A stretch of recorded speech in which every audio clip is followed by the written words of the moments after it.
Finally, I got it.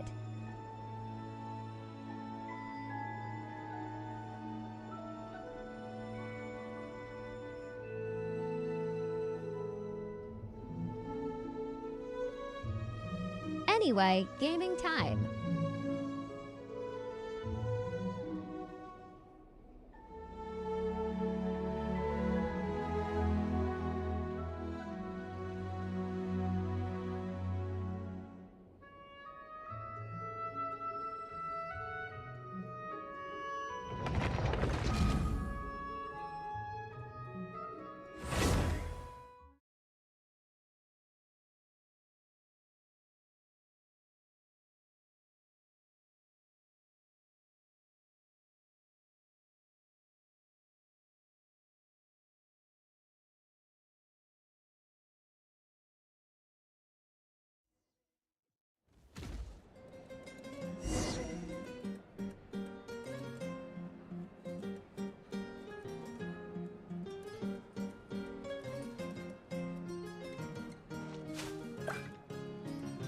Almost forgot to switch scenes, LOL.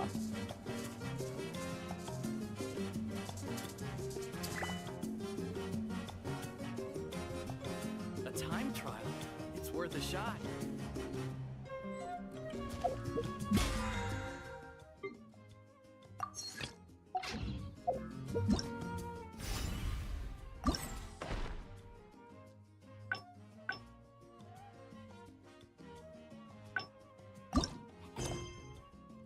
Tried chasing waves before? You wanna try? Well, come on! Time like the...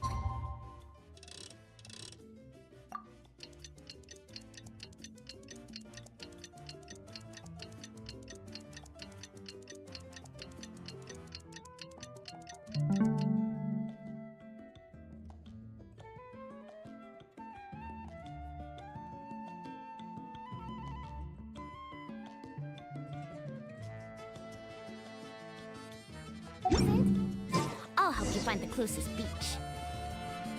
Woo!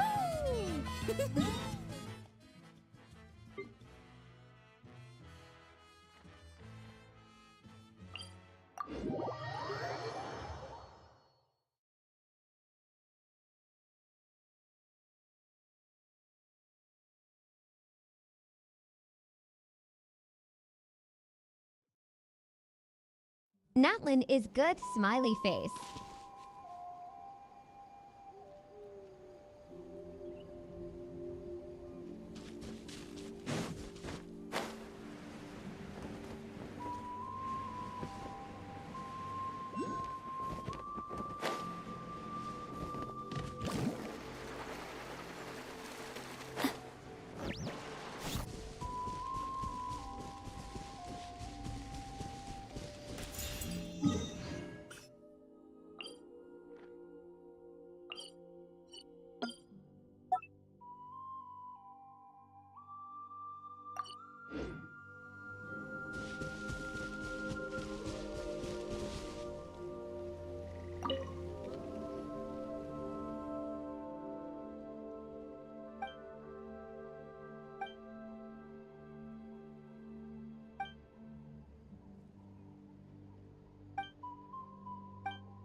You can only do so much on your own, but with a group, anything's possible.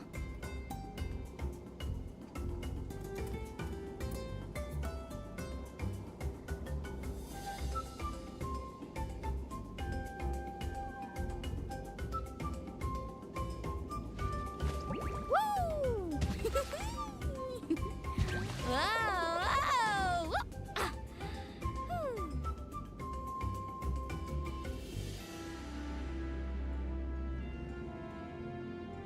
Gentian with bloom off is way better than having them on. I can actually see the particles clearly other than just glowy mess.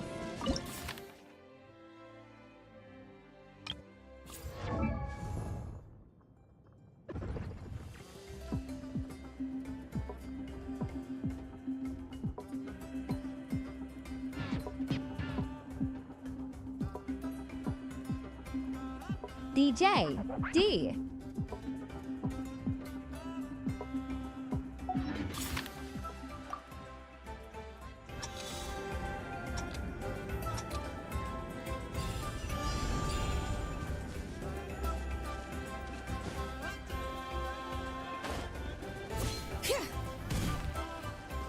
Bring it.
Bring it.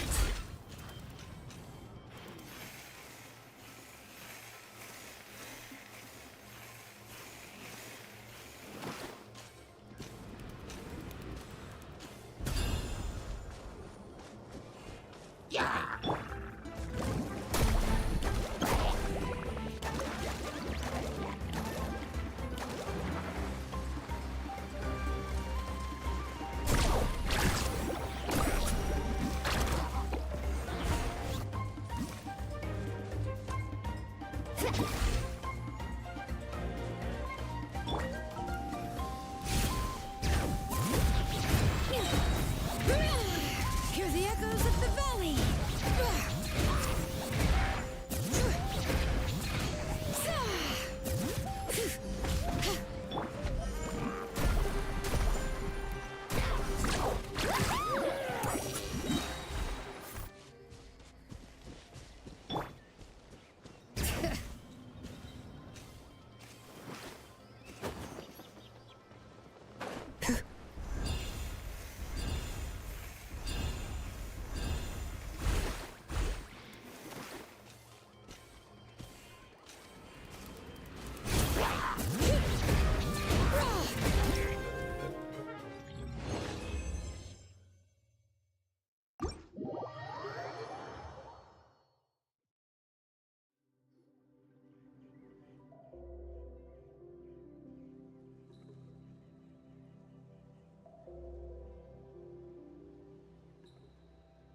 Who the hell are you?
The most important part of going out to have fun is, well,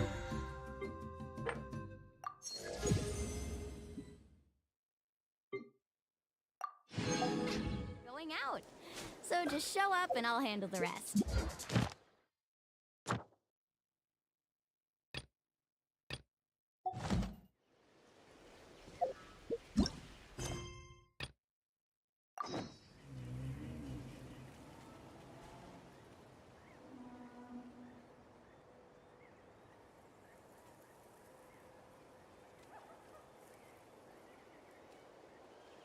Now for our conquests, D.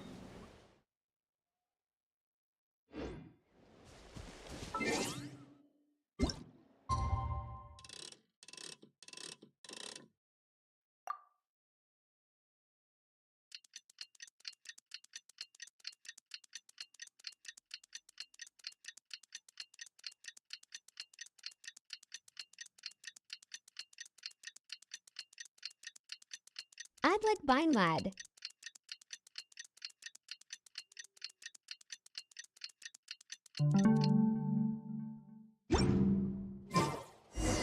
Things have been looking really rough for Natlan lately. There are more and more commissions from the Adventurers Guild, and they're all related to the Abyss. Just waiting around won't do us any good. Let's go and see if there's anything we can do to help.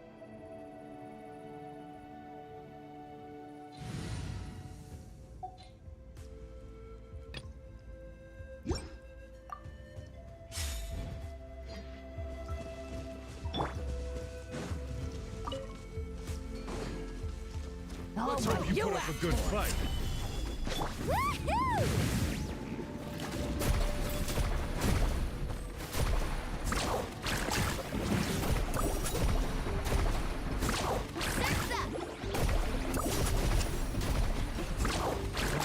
Round them up! Check this out. Ho! Gather! Woohoo! Let's whirl them up. That was quick.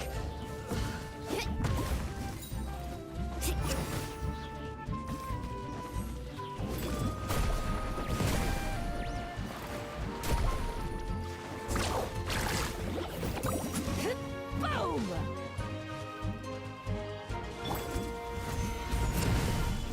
Right here.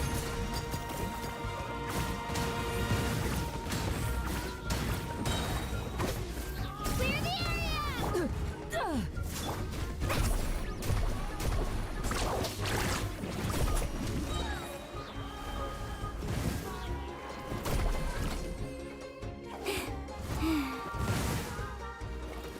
Right here.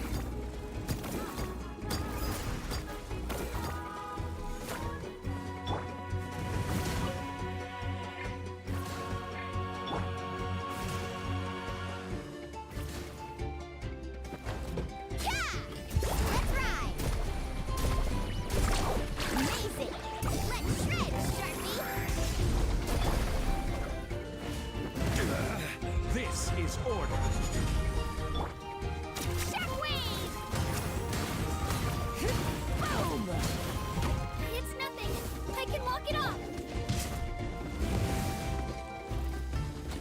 Solidify! Carving waves!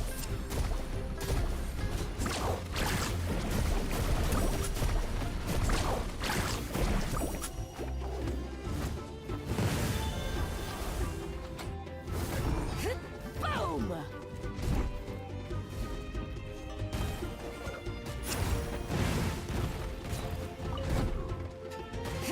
Boom!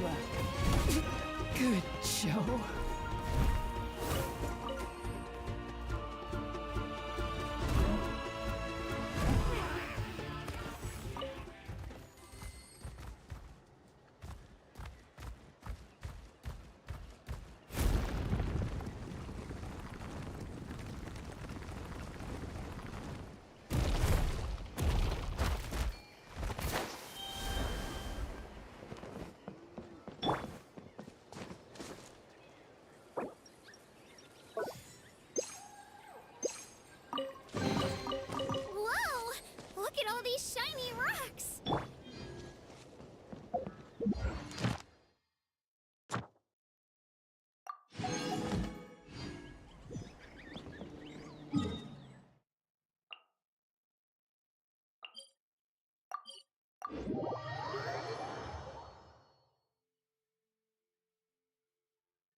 see.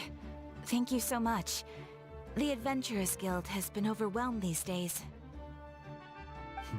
No worries at all. We've always valued the strength of adventurers. Given the current situation, it's vital that we all work together. Since we're facing the same enemies, I'll send you the intel we've collected on the Abyss so far. Then we can take a look at how to coordinate our efforts. All right. Thank you so much. Hi, Catherine, it's us! Got any new commissions? Ah, you two have come just in time. I've got some good news. The Pyro Archon has finished assembling her forces and stationed them all across Natlan. Given how the Abyss has ramped up its activities lately, we can no longer afford to act only after receiving news of an invasion. So the Pyro Archon suggested that the Scions of the Canopy and the Adventurers Guild focus on collecting and disseminating intel. That way, we can stay informed of everything that's happening across the land. Once we receive word of enemy activity, we can notify the nearest camp and the stationed forces can take immediate action. Yes, precisely. This should also allow us to focus on gathering information rather than running around and trying to tackle everything at once. So please also take a chance to relax, you two. You've been working hard these days, and this will be a good opportunity for some well-deserved rest. So that's the plan! Whew, we can finally stop and take a break! Keeping Natlan safe and sound is our priority now. The more I can wait! The movements of the Abyss are always unpredictable. There have also been times when it suddenly became more active in the past. The people here generally see it as something like an acute natural disaster. Once the disaster is over, everyone will return to their normal lives. We just all hope that day will be sooner rather than later. Oh, right. Most people have no idea just how bad the situation has gotten in the Night Kingdom.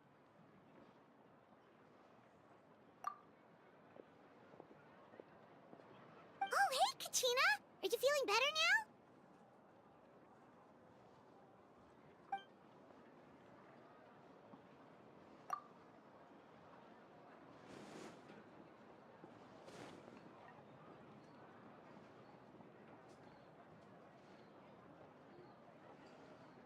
Where is her voice?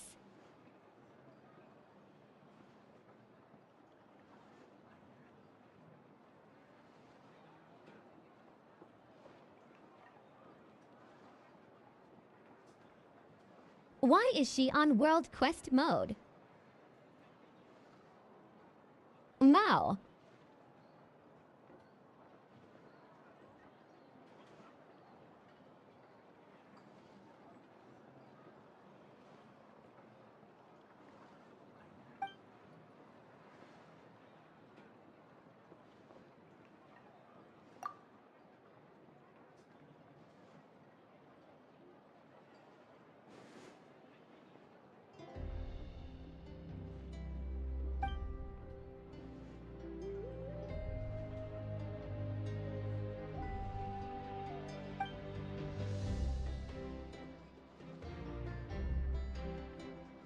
Wow! So we'll finally get to meet Shilonen, the legendary forger of ancient names! Paimon still can't believe anyone could forge those things.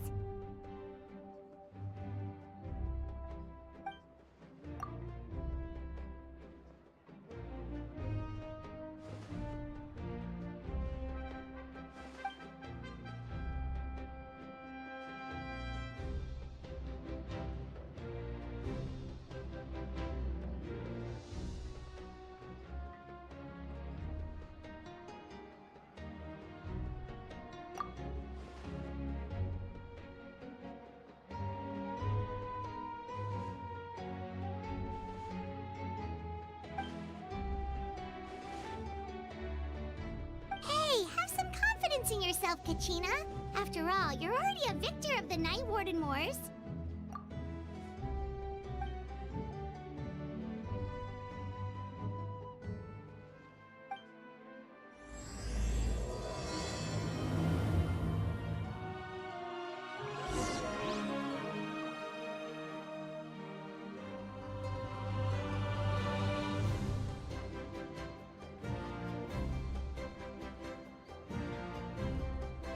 Yeah, you should also find a voice lock.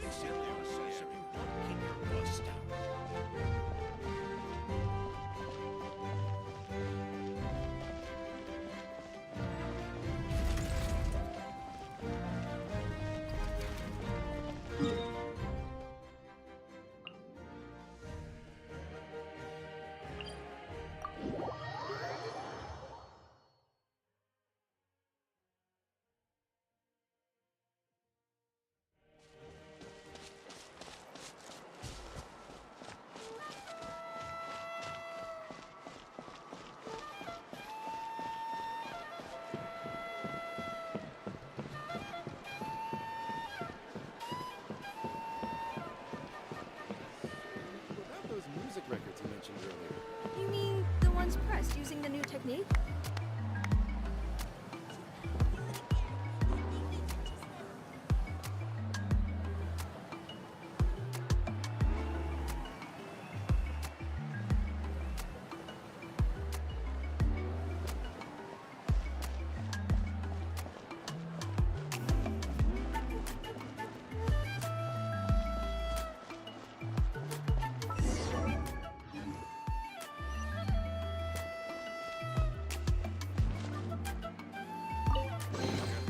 Is this an answer from this world?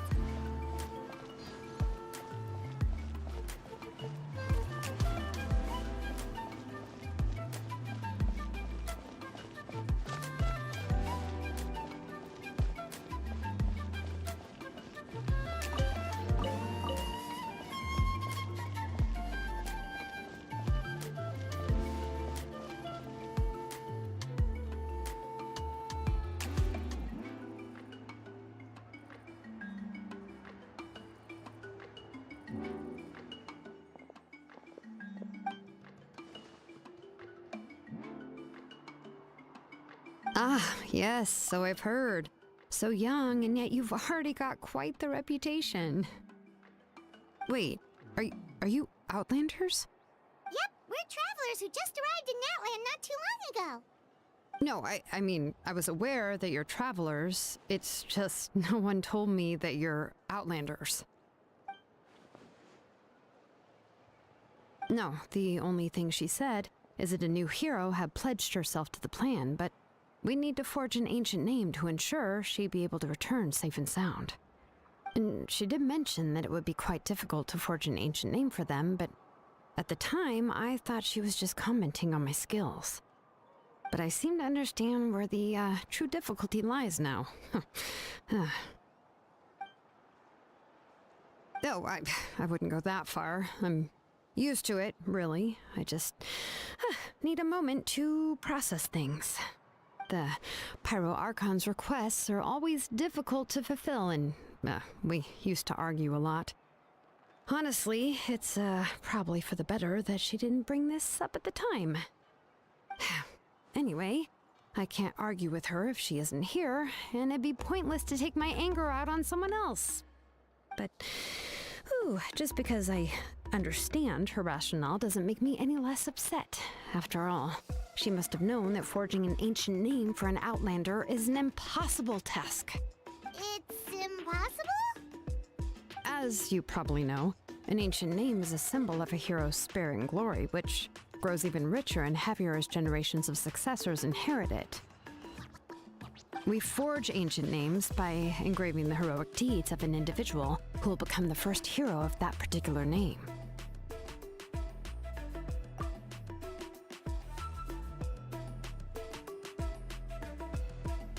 But they were all performed outside of Natlan, correct?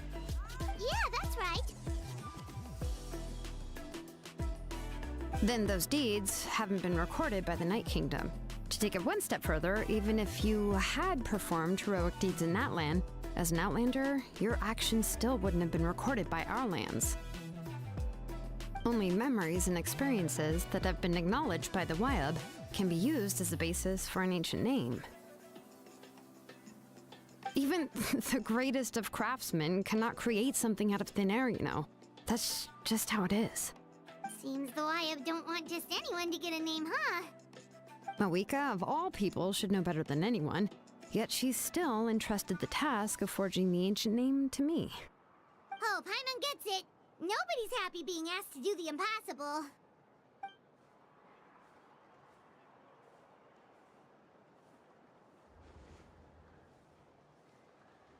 Ugh, don't remind me.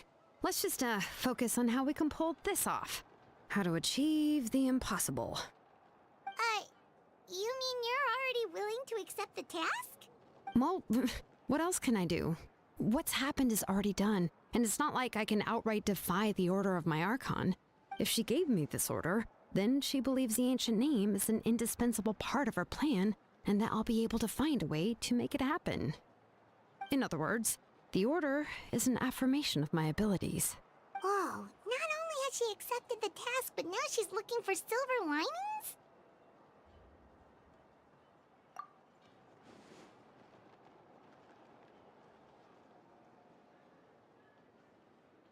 The key is getting the Wyab to somehow acknowledge the traveler's existence and record her heroic deeds. We heard the voice of a Wyab when we were in the Night Kingdom before. We even had a whole conversation with her. If we can talk to her again, maybe we can figure something out together.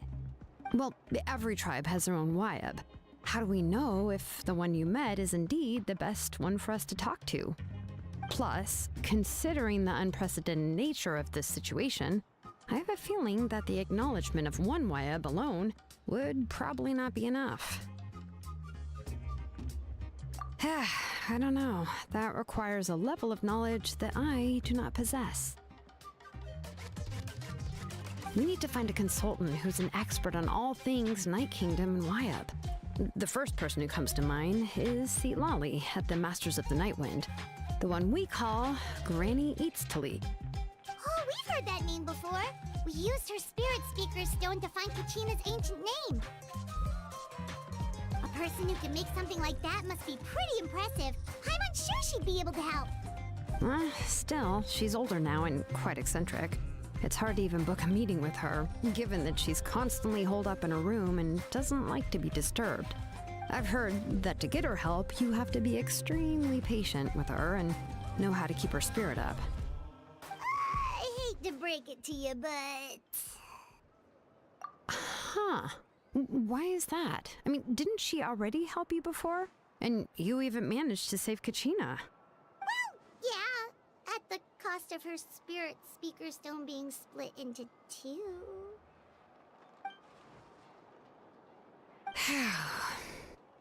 Great going, Moeka. We're already off to a rocky start here.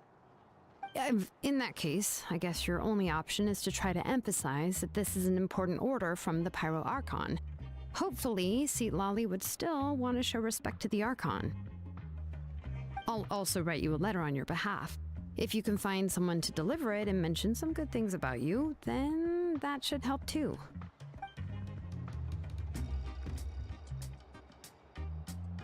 Paimon sure hopes a Hal won't interrupt when he's talking, though. All right, Kanich is a seasoned negotiator. I trust that he'll know the best things to say. Please just give me a moment to write the letter, and we can meet up near the Statue of the Seven later. Sounds good. We'll take a stroll in the meantime.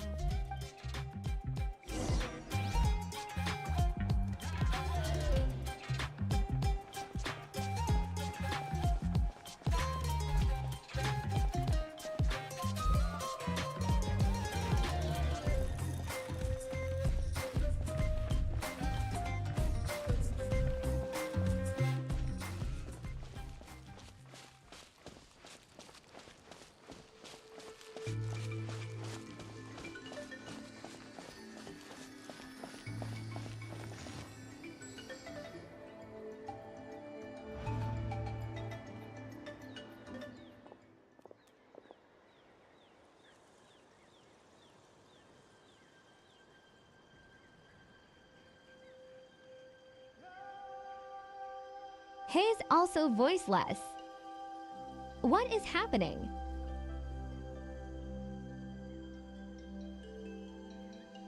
Mihoyo, please fix. Or Hoyoverse.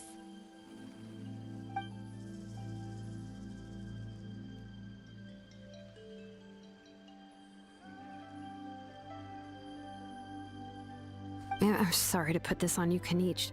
It's just that you're probably the only person who knows how to deal with her.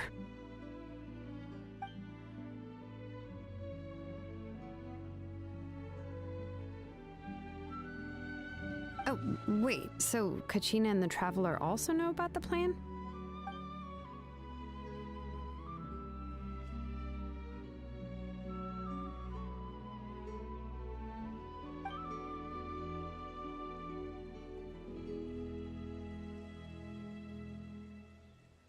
Right. She mentioned there are 6 heroes and that Shilonen is one of 4 that have already been acknowledged.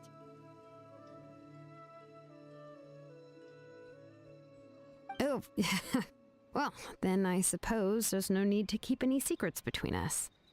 Having companions walk by your side is perhaps the best solace when facing such a bleak reality.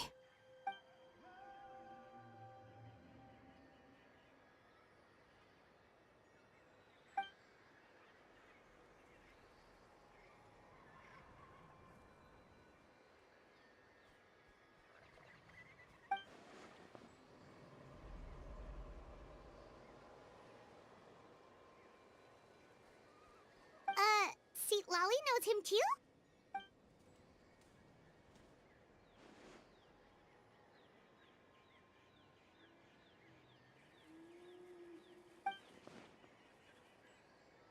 Given how the Masters of the Nightwind love to babble about dreams and revelations, they're already a pretty strange bunch to most. I've never met Auroran, but if they consider him the odd one, he's got to be pretty far out there.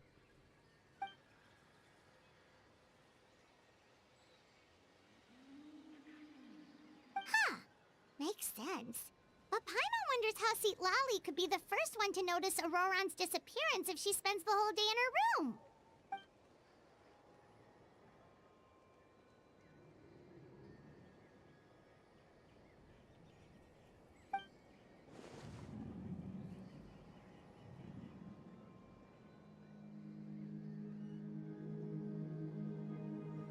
Oh, so if I'm following, you mean we'll help her investigate Auroran and the captain's whereabouts?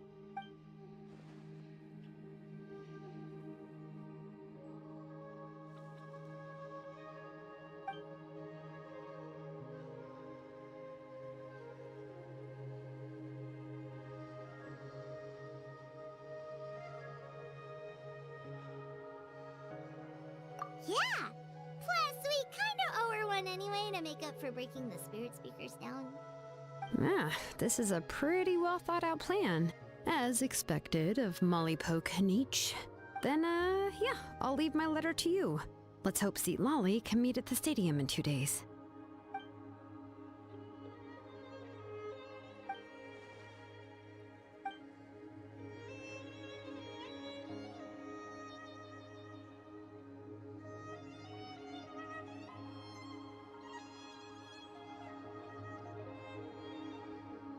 Please find your voices. Okay, then let's part ways for now. I'll see you in a couple of days.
Oh yeah, yeah.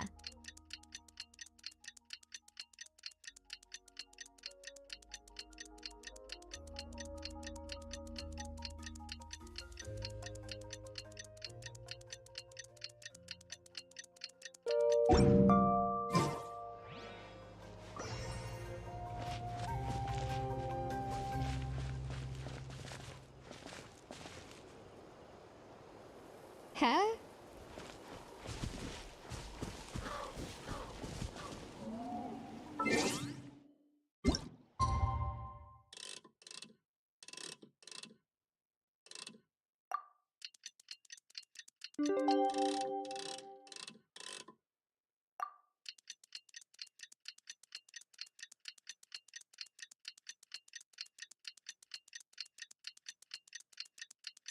It's been 4 days.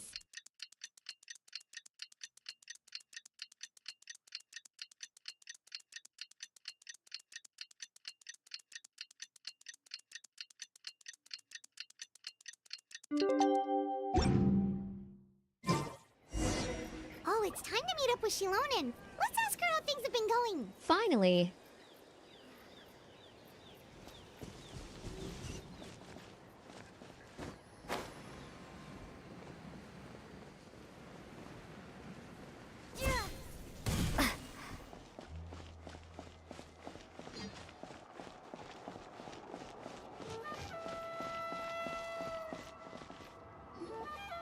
Hey, Shilonen, how's everything going? Oh, hi, Traveler and Paimon. I have bad news. Lolly did not reply to our request, although I suppose I'm not too surprised. Huh? You mean she didn't even bother to give Kenichi a response? Guess she really does have quite the ego then. Yeah, well, she can be also quite eccentric, though she's one of the most gifted people around. Even the Masters of the Nightwind often struggle to work with her. My guess is that she probably has other reasons for not deigning us with a response. But let's go to the stadium and see if we can meet her there. If we do get a chance to talk to her in person, we can still try to work something out. That's true. Let's go!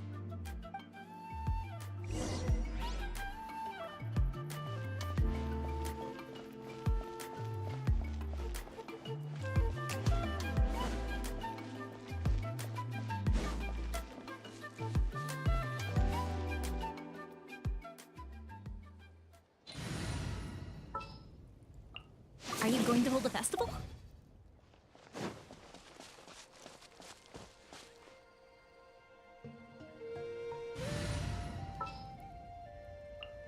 Take heart. Victory.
Don't mind if I do!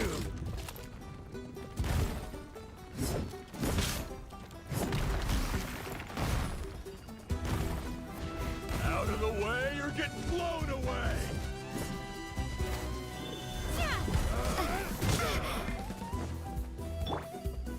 Stabilize! Rest and rebuild!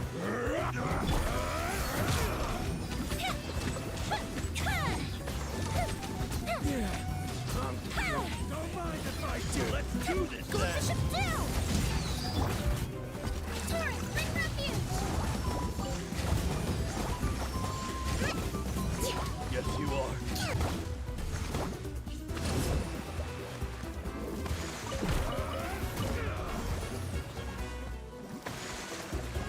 Yeah, I'm good.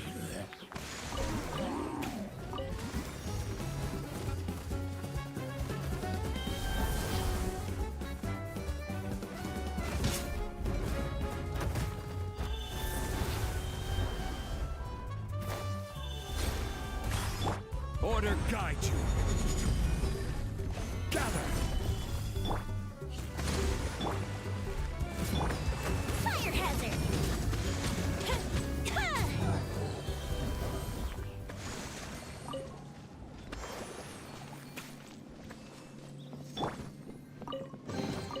A reward on the road.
This was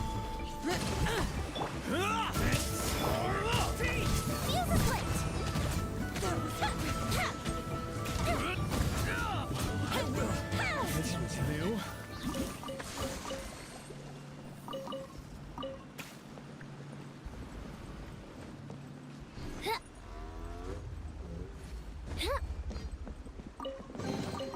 Ooh, let me open it.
don't see anybody.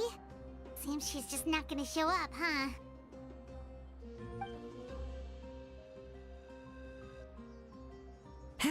Well, we tried to be as considerate as we could, but she's under no obligation to help.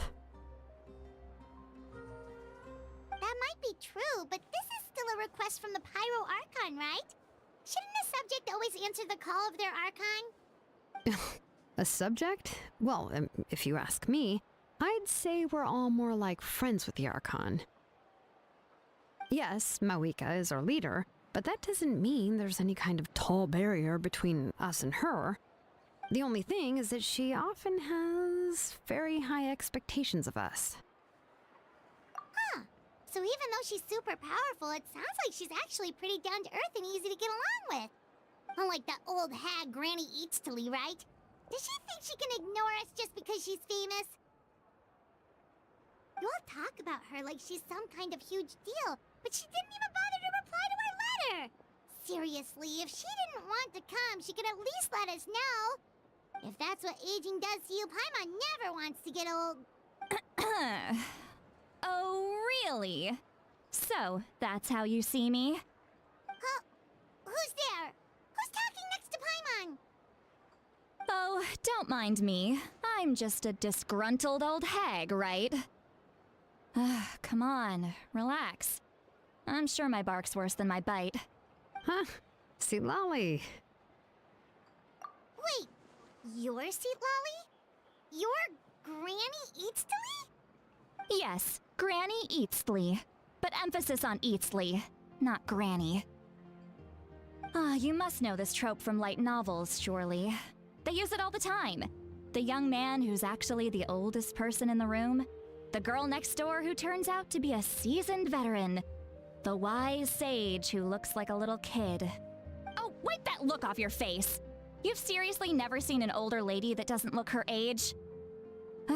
Okay, well, don't go thinking it's a trick either. See? I'm barely wearing any makeup.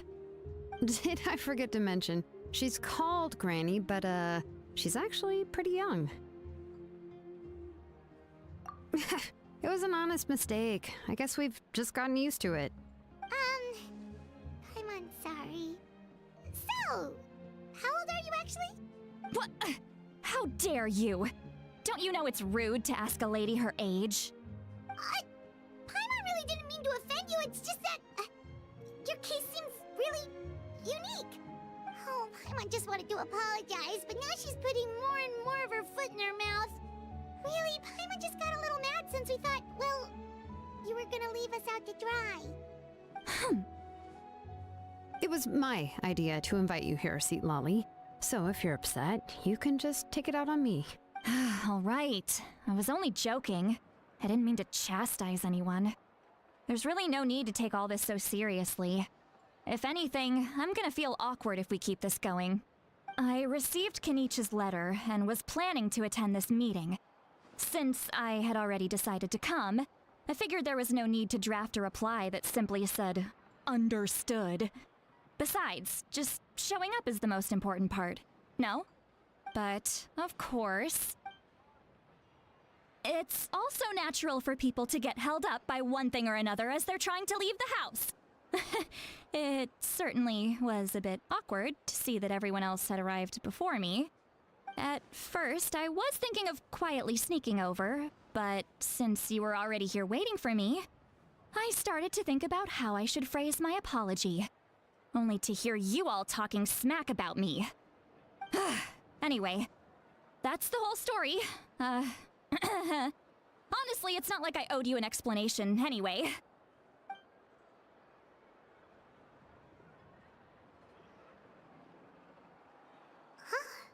What's with that expression? Was she feeling embarrassed just now?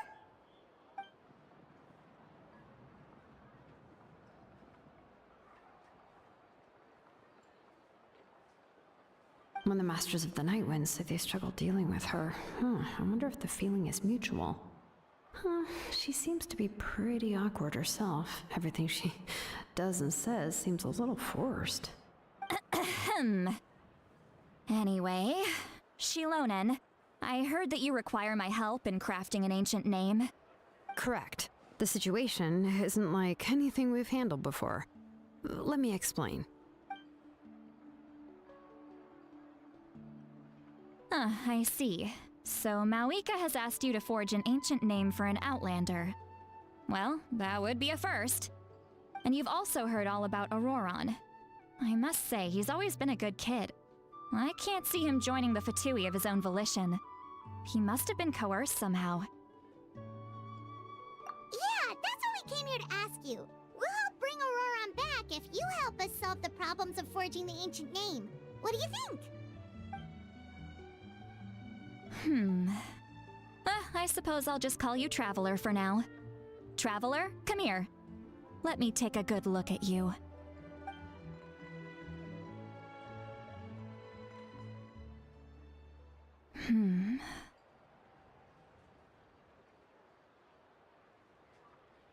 Wealth leads to unending conflicts between people. Yet you alone transcend the value of gold. Baleful thunder and wrathful waves bring terror to mortal hearts. Yet, again and again, you've braved them to find new worlds. A weary yet free soul, even the most verdant leaf in the forest, will pray for your happiness and safe passage. Those are all the things that I could see in you. You've experienced far more than even most mortals could dream of. You possess the heart of a sincere hero, along with the conviction to lift a torch above your head and walk headlong into the night. Huh? Don't move. There's something here. Huh? What thing? Don't scare Paimon. Is the Traveler gonna be okay? Shoo! That should do it. You've just returned from the Night Kingdom, so some fragments of souls were still stuck to your body. No need to worry. I've just cleared out the last of them. Isn't that kinda like having part of a ghost come back with you? It's nothing as serious as that. If left unattended, the most it could do is stir up some chaos in your mind, and generally worsen your mood. Well, in that case, better to get rid of them. It was nothing. Shilonen, let's follow your proposal. Once you've brought Auroron back, I'll take you to see the Lord of the Night. The Lord of the Night? But don't we need to talk to the Wyab of the tribes? Something this important is beyond their jurisdiction. Only the Lord of the Night can decide whether we can grant an ancient name to one who does not hail from our lands. The Lord of the Night is an ancient entity that rules over the entire Night Kingdom, constantly borrowing the power of the sacred flame to combat corrosion from the abyss. Oh, so you're basically saying it's even more powerful than the Wyab of the tribes. Well, that sort of makes sense, being the lord of the entire Night Kingdom and all. Not exactly. It's not so much that one's more powerful than the other. But never mind. That's not important. It would take too much time to explain. Just listen carefully to what I'm about to tell you. The Lord of the Night is currently in a deep slumber, and we can only communicate with its consciousness while in a trance. In other words, in a dream. But I will need to prepare a few more things if we are to hold a ceremony to achieve the state of the trance. I'll make a list. Can any of you get everything for me? I can go. It'll probably be a long list, so better leave it to someone who knows all the local vendors. Sounds good. Then we'll go with St. Lolly to track down Auroron. Phew, the Fatui are nothing to scoff at, so please, be careful during your investigation. If you need any help, just come find me. Yep, we'll be sure to play it safe.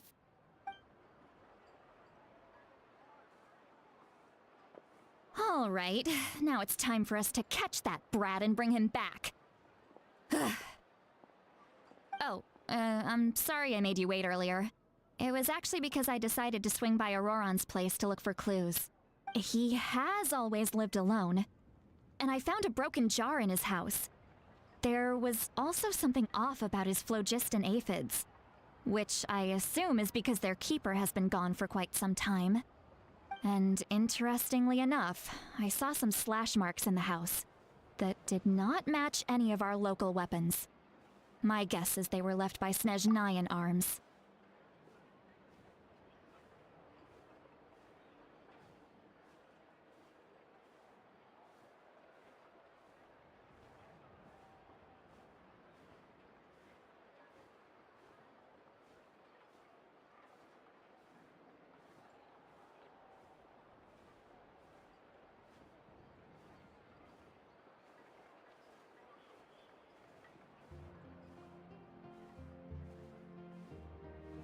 Is it just me, or is the audio kindoff broken?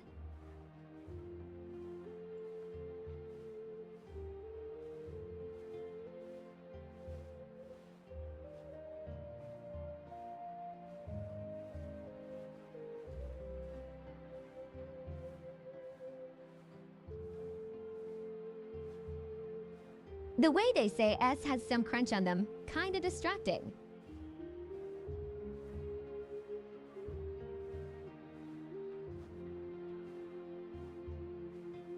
Anyway.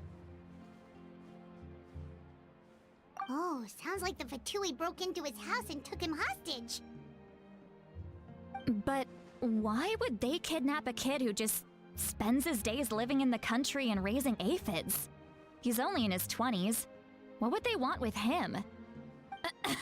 That's not to say that I believe he's totally innocent, of course.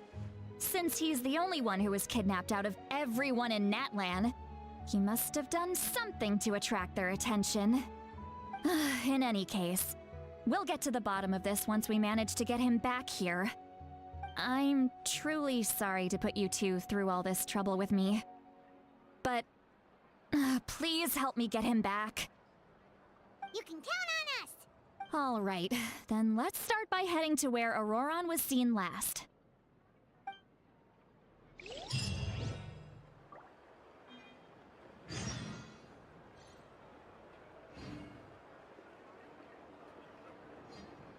LMFAO.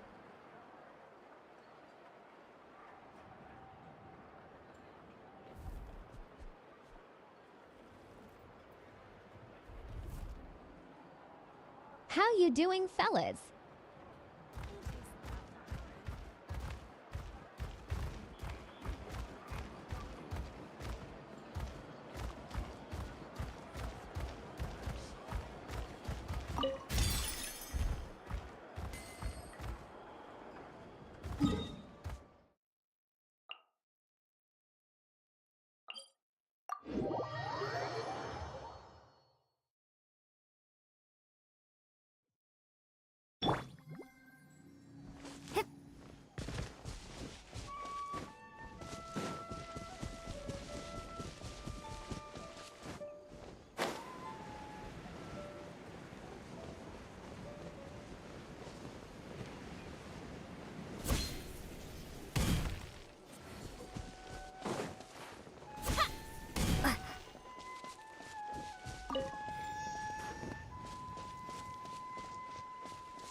This is the spot. An eyewitness claimed to have seen Auroron speaking to some Fatui soldiers here. I don't know how much you're willing to believe me, but Auroron really is a good kid. I see no reason why he'd suddenly get involved with the Fatui. I'm convinced that what the witnesses saw was actually the Fatui coercing him, or perhaps trying to extract information. However, I doubt anyone would believe me, given there are no signs of a fight. Didn't Kanich say that she's a big name in Natlan? Feels kinda weird to see her so frustrated and helpless like this. Auroron? Well, he was left at the side of the road as an infant, and the people of the tribe took him in. You could say that everyone had a hand in raising him. He learned a lot from us, and once he reached adulthood, he built himself a house out in the countryside. He spends most of his days growing vegetables and raising aphids, living off of what he harvests from the garden. He's always been such a good kid. He would even get his friends to deliver whole bags of fresh produce to my place.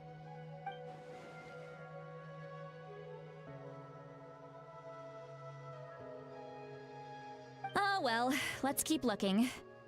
He can answer all of our questions once we find him. He's been raising phlogiston aphids for a long time, and since they were disturbed, they secreted a special type of phlogiston. We can use that substance to track his movements. Let's follow the phlogiston trail. Huh? What trail? Paimon doesn't see anything. Oh, right. I forgot your eyes don't naturally perceive such things. Here, give me your hand.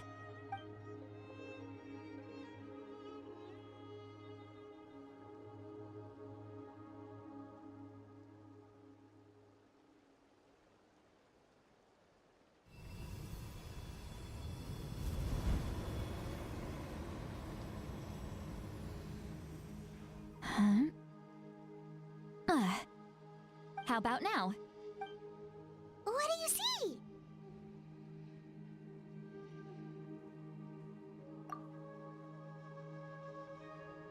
Whoa, Paimon can see it now too! That's right. I used a spell to temporarily transfer a portion of my senses to you. For a short while, you'll be able to see the phlogiston too. Wow, you can even share your senses with us? First time Paimon's heard anything like that. It requires a very rare spell that most people aren't adept at. But don't worry, it's a cinch for me. Between the two of you, it seems the Traveler's senses are a bit stronger than Paimon's. When I held your hand just now, I could sense that you've got a great affinity for phlogiston. You're extraordinarily gifted. Anyway, we'll need to use our vision now to track down Auroron. Good luck, you two. Over here, this way!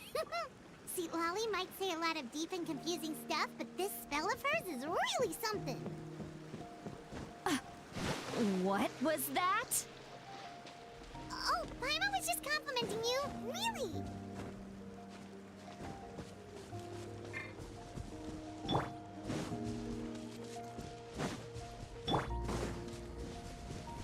All right, Come on! finish Show this me back. your courage!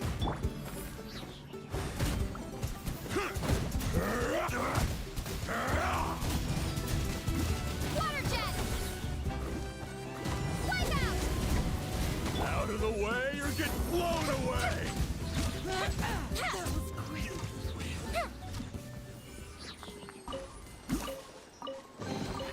Ooh, will we find any fun?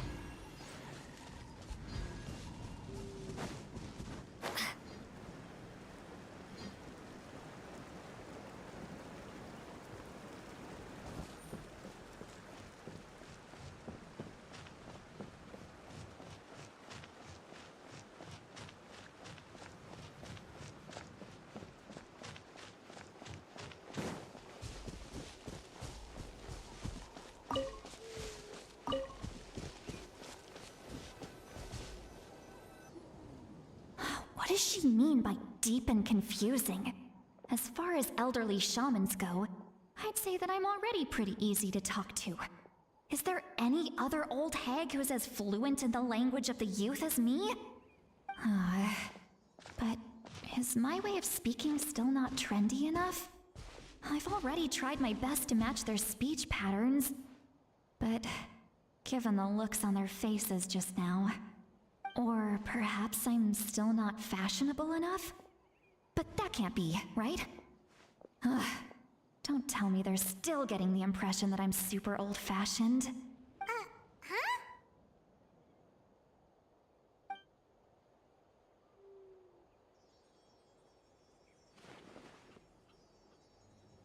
Was that Seat Lolly's voice?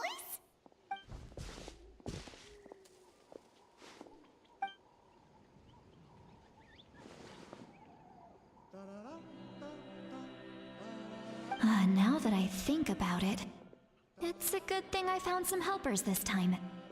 Some things are best done with the help of friends.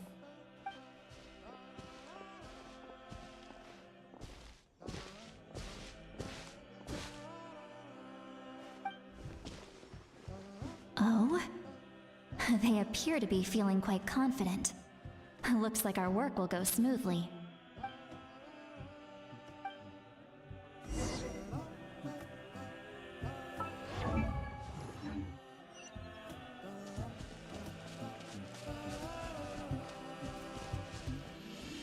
Hey, looks like there's a new camp over there. Let's go take a look. That little brat, I swear. I just hope he hasn't gotten himself into any real trouble.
Judging by Paimon's experience as a guide, it definitely looks like people set up camp here.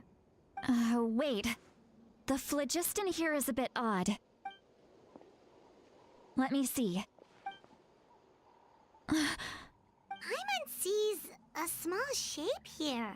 Could it be some sort of symbol? This is a distress signal for the Masters of the Night Wind. Only someone from our tribe would recognize it. So Auroron was indeed being threatened. We've got to find him. Fast. Leaving such a subtle mark implies that he was trying to be discreet. In other words, he was probably under the Fatui's watch. If they notice us, we can just charge in and fight them to the death. But what if my darling grandson is also there? I can't have him caught in the crossfire. No, I've got to be careful. Otherwise he'd get hit as well. How annoying. No, I've got to stay calm and keep my composure.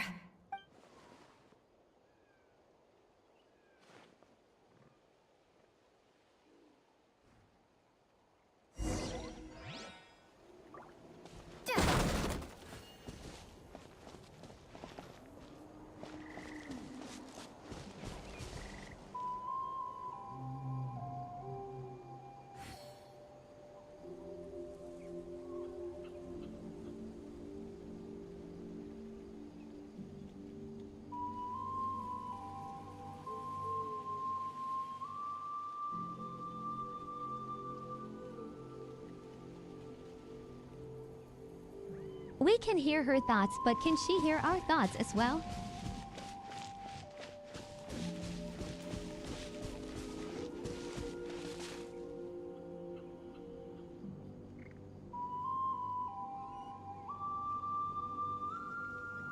Or is she too distracted to notice?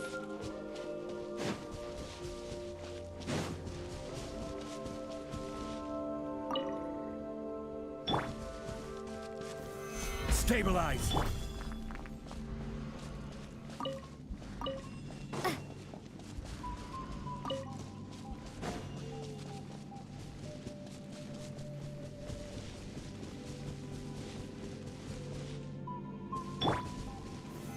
Solidify!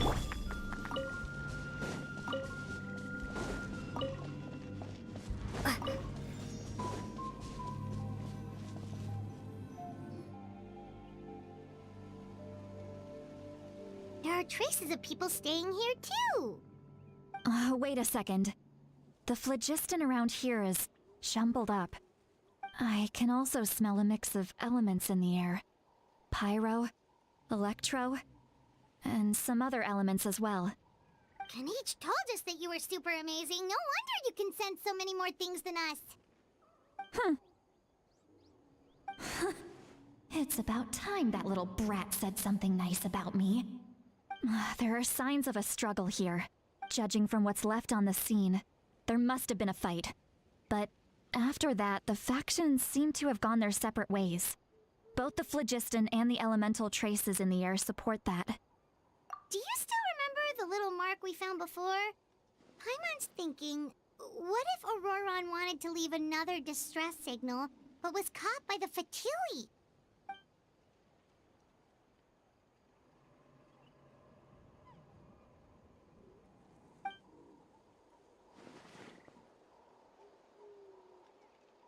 Given there are two signals leading from here, we should split up as well. I'll take this direction, and leave the other one to you. Let's meet up again later. Auroron, what the heck were you doing? It's one thing to trouble me, but now I had to bring other people into this as well. You little brat. And off she goes! Traveler, did you hear all of that as well? Once Lolly left, that voice went away as well. Paimon even tried calling her name inside Paimon's head, but there was no response. So you were thinking the same thing! Paimon also thought that if we could hear what she was thinking, then she could probably also hear what we were thinking in our heads. She did say that she was quite adept at this spell, and it doesn't sound like she's had any trouble with it in the past. Huh, maybe we're a special case and can hear her thoughts as a side effect. If you think about it, she's really got a lively inner world. It paints quite a different picture from Paimon's first impression of her.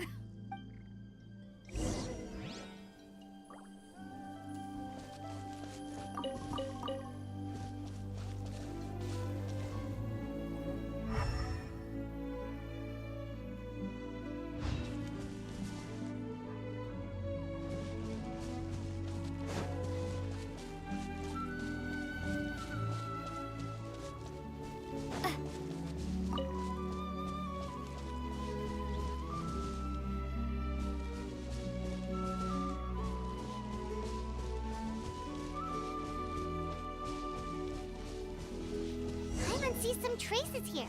Let's follow them and see if we can find anything up ahead.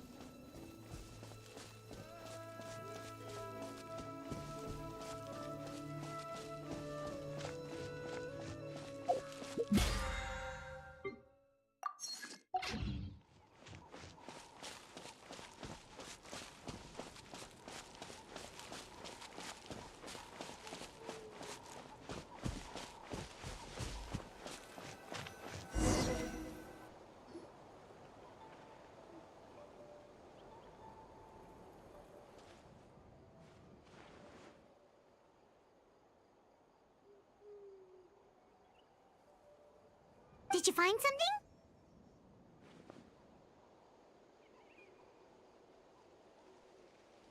Huh. So we can't tell where Auroron might have gone from here. That's weird. The phlogiston trail suddenly stops. We can't make anything of these footprints either. But he can't have just evaporated into thin air, right? We know he wasn't alone. He had all those Fatui with him.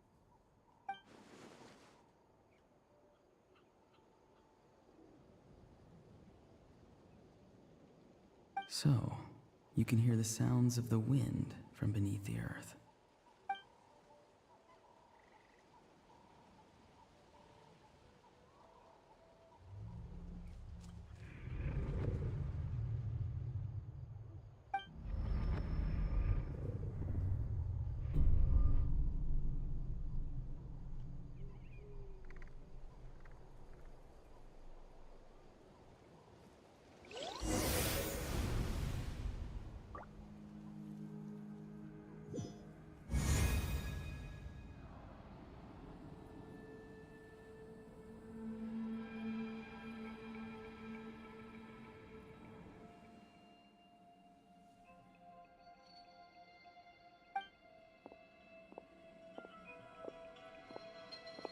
I'm very sorry, but please do not move. I have no desire to hurt you. I apologize that our first meeting has to take place like this. It's just that you're much like one of those animals with ears that perk up as soon as it senses danger in their environment. And given your combat proficiency, I would not have been able to gain an advantage over you if you were anywhere else in the world. However, you're now in the Night Kingdom, a familiar domain to the masters of the Night Wind. Hello, traveler. I'm Auroron, the one you've been searching for. Ah, the Fatui's custody. I see. So even Granny has told you that I was coerced by the Fatui. I'm afraid you've been brought here by a lie, like a false omen in the lingering smoke. My friend and I only left those traces to lure you here. Deceiving you was never our true intent, however. It was simply the fastest and most feasible way for us to set up a meeting. Greetings, traveler from afar. Be careful with this traveler. Her soul is temporarily restrained by us, and it appears to have become more fragile in the process. It's taking all my concentration to hold on to her. It was I who tasked Auroron with leaving the traces to lead you here, and I who used the Master's ritual to bring your soul to the Night Kingdom. I've heard much about you from the past encounters you've had with my colleagues. Given the present situation in Natlan, I would like to sincerely request a formal meeting with you, in person. I will use the opportunity to explain my goals and motivations to you. as well as why I mistrust Malwika, the Pyro Archon. I believe there is little reason for you to blindly follow her plan. If you would like to hear our intel, then find us to the east of the stadium. But remember, not a word of this to anyone. I would like to avoid any further conflict. You will see me again once you return to reality. No matter what I say, please, help me keep this a secret. This is all to avoid dragging Granny into this conflict.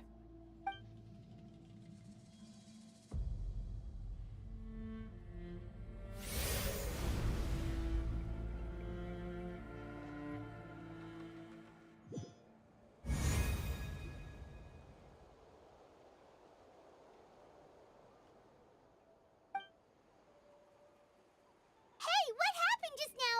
You suddenly collapsed and stopped responding.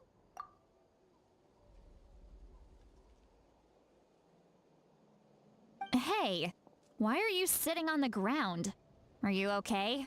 See, Lolly! She froze for a moment and then just collapsed to the ground. Could it have been those leftover remnants from the Night Kingdom? Do you have any itches or pain anywhere? Don't worry. We can take a short break. Sorry, I know I asked for your help. But had I known you were feeling unwell, I wouldn't have taken you on this trip with me.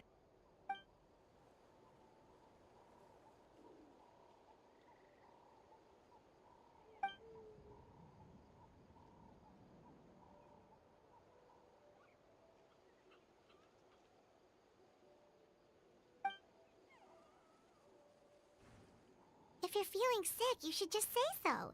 See, Lolly should be able to, exorcise any ghosts or weird stuff that you picked up in the Night Kingdom. A seasoned traveler must know the importance of not pushing yourself beyond your limit. If you need anything from me, just say the word. In any case, let's take a bit more time to rest now.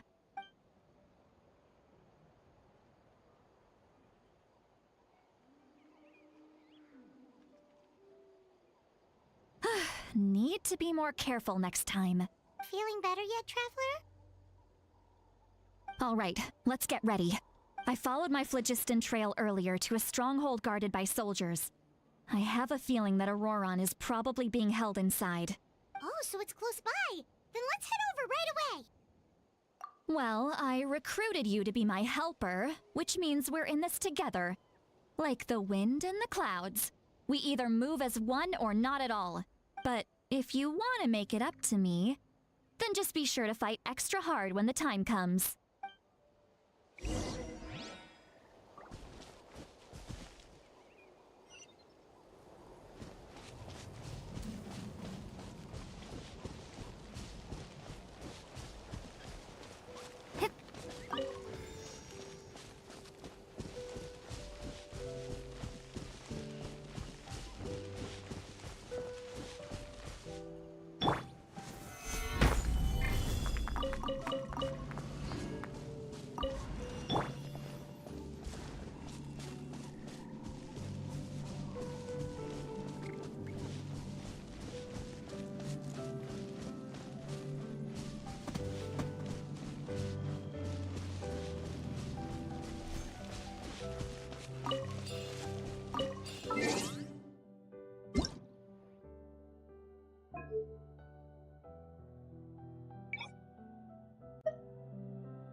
Look over there. Huh? Paimon thinks she sees someone in the middle of the camp. That's Auroron. So he really was taken by the Fatui.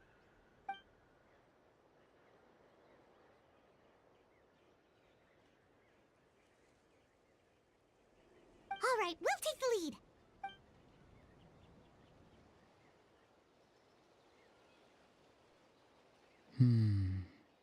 Hey, quit daydreaming. Don't you have work to do? I cannot see the sun. What? Without the sun, I cannot see the truth. You are currently blocking the light, so I must beseech you to move aside.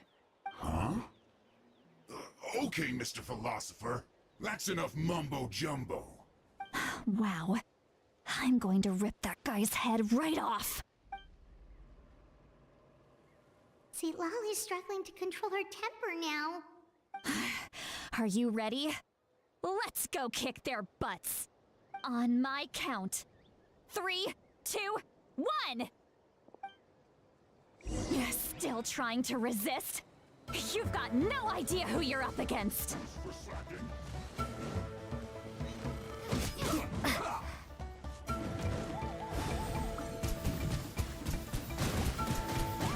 So soon. Go! Hold the line.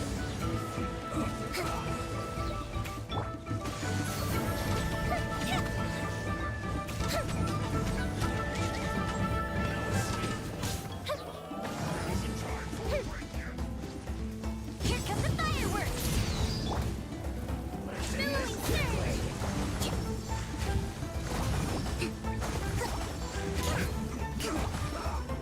Let's move.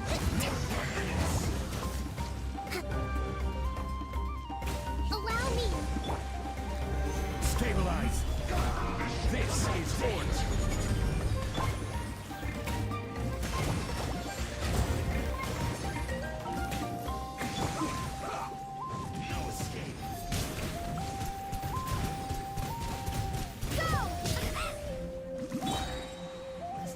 Solidify!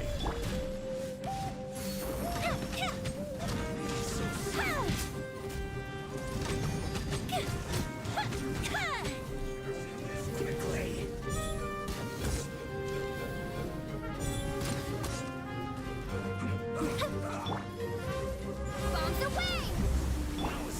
Hold the line. Fire hazard.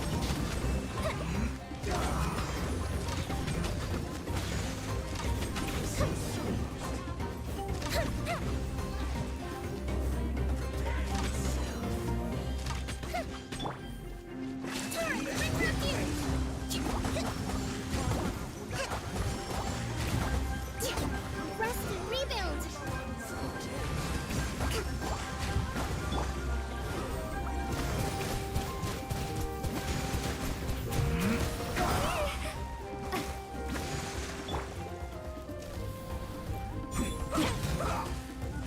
Uplifted reprise. Fuse is lit.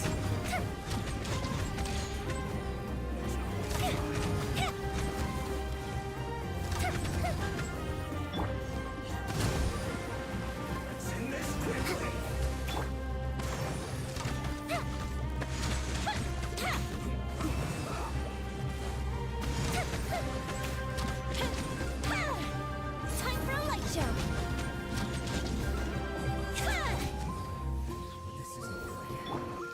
I will have order! Stabilize! Hold the line. Killjoy! We've only just begun! Fire hazard. Not too far!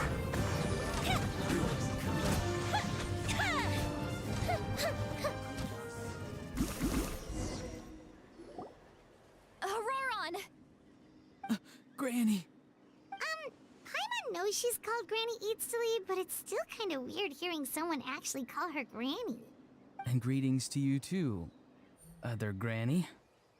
What did you just call her? Granny. Is that not right? You are Granny's friend, are you not? You seem to be approximately the same age as her, so I figured you're also a Granny. How many times have I told you? It doesn't work like that. There are a lot of people who look about the same age as me. You can't go around calling everyone Gramps or Granny. Oh, wait. He's not a child, is he? Don't tell Paimon he's one of those people who look like an adult but are actually only 8 or 9 years old. Oh, your words have pierced my heart like a thorned vine. Given how hard those thorns are to remove, I may just need to find a pair of tweezers. Why are you so upset? You can just say yes or no. Of course I'm not a child. It's just Granny always taught me to show gratitude where it's due. And since the Masters of the Night Wind raised me collectively, I basically see everyone above a certain age as an elder I should look up to.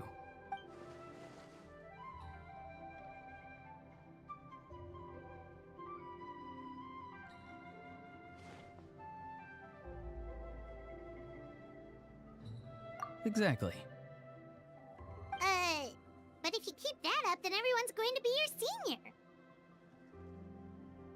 And do you think saying all of this is gonna save you from a scolding, Auroron? Haven't I told you 100 times since you were a kid? Heed the 3 warnings.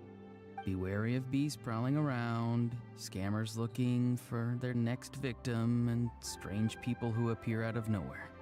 Oh, so you do remember, and you just chose to ignore them. I always knew that living on your own was going to get you into trouble sooner or later. But getting kidnapped? That really takes the cake. You won't always be able to rely on other people coming to your rescue, you know. You're just lucky we got here when we did. Or we might be launching another search and rescue operation to find out where they put your severed head. I'm sorry, Granny. I'll be more careful next time. Next time? Oh, good one. You think there'll be a next time after this? Not a chance. They didn't hurt you, did they? No, they just asked me a lot of questions about Natlan's terrain and made me draw a map of the ley line distribution.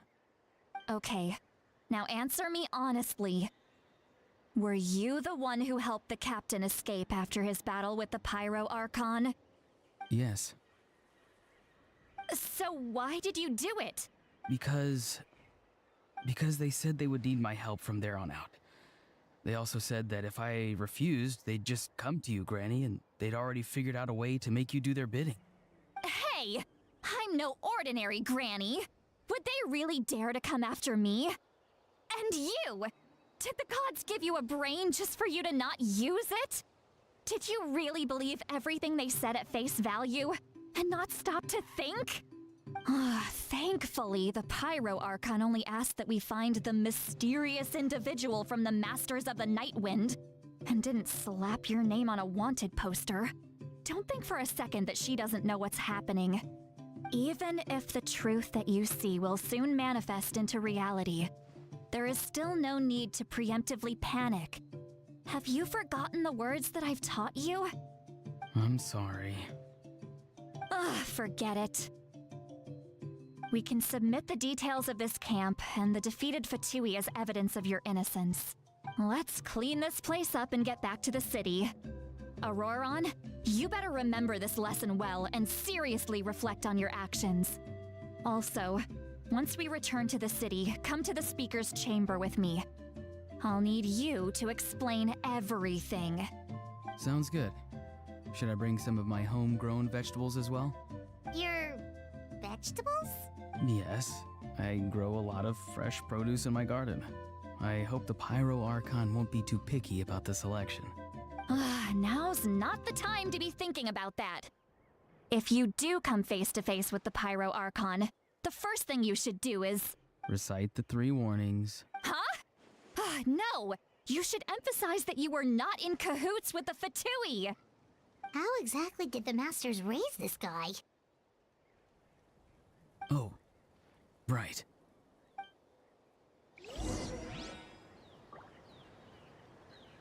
Bros trolling.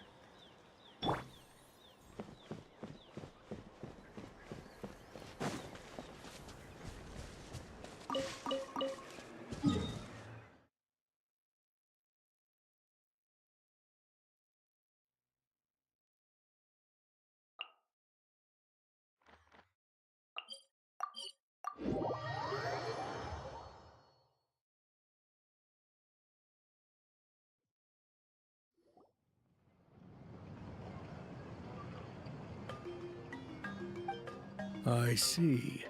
So Auroron came to the captain's rescue because he promised to help him in exchange for Lali's safety. That's right. I'm sorry. Now that you know Auroron was only trying to protect another member of his tribe, could I ask you to petition the Pyro Archon for her forgiveness? We'll give her a full report.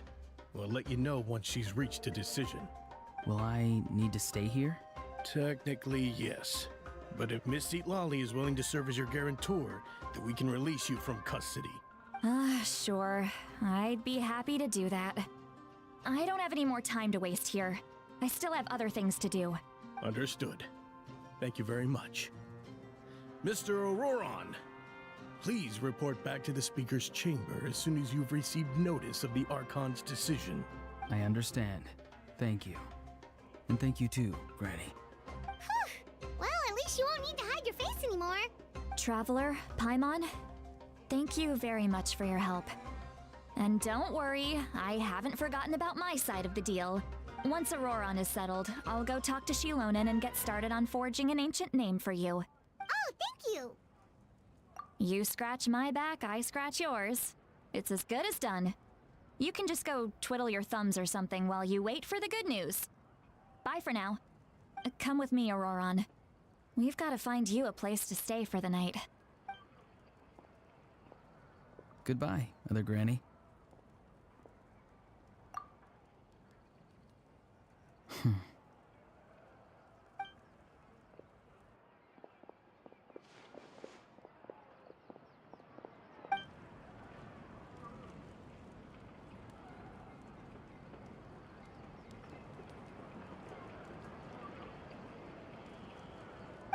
We're finally done.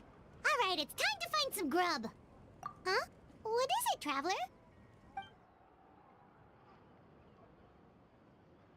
What? That captain? Sorry. Paimon just didn't see that coming. So you really saw him in the Night Kingdom? And he didn't attack you? Oh, that Auroron, what is he up to? He sounded earnest enough just now. Paimon would have never guessed anything was happening. All that stuff about protecting Seat Lally and being forced to help the Fatui, when he's actually been a willing accomplice all along. Yeah, you're right. Still, Paimon appreciates you telling her about this. Paimon will support your choice no matter what, so if you want to go, we can go together. We still have another whole day before the meeting, so we'll just meet with them when the time comes.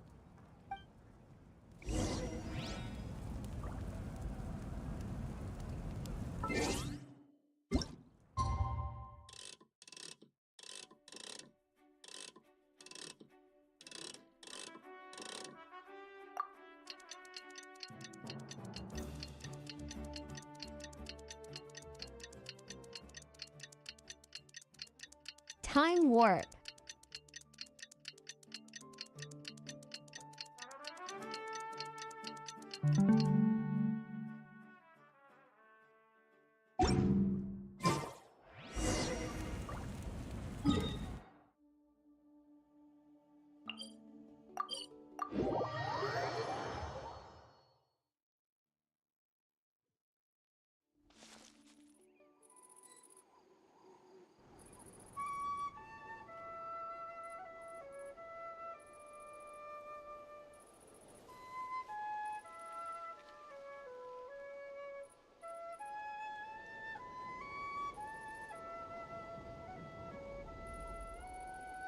Testing, testing.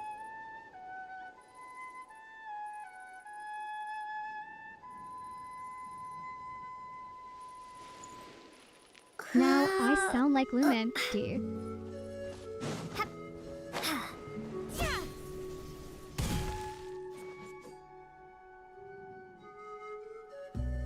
Lumen TTS.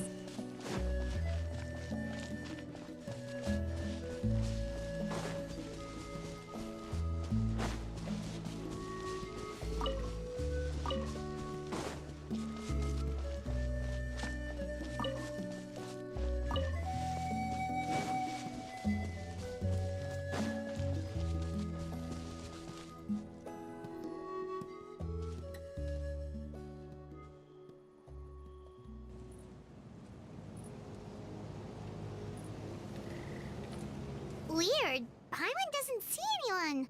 Spinky Please don't let doinky. this be a trap.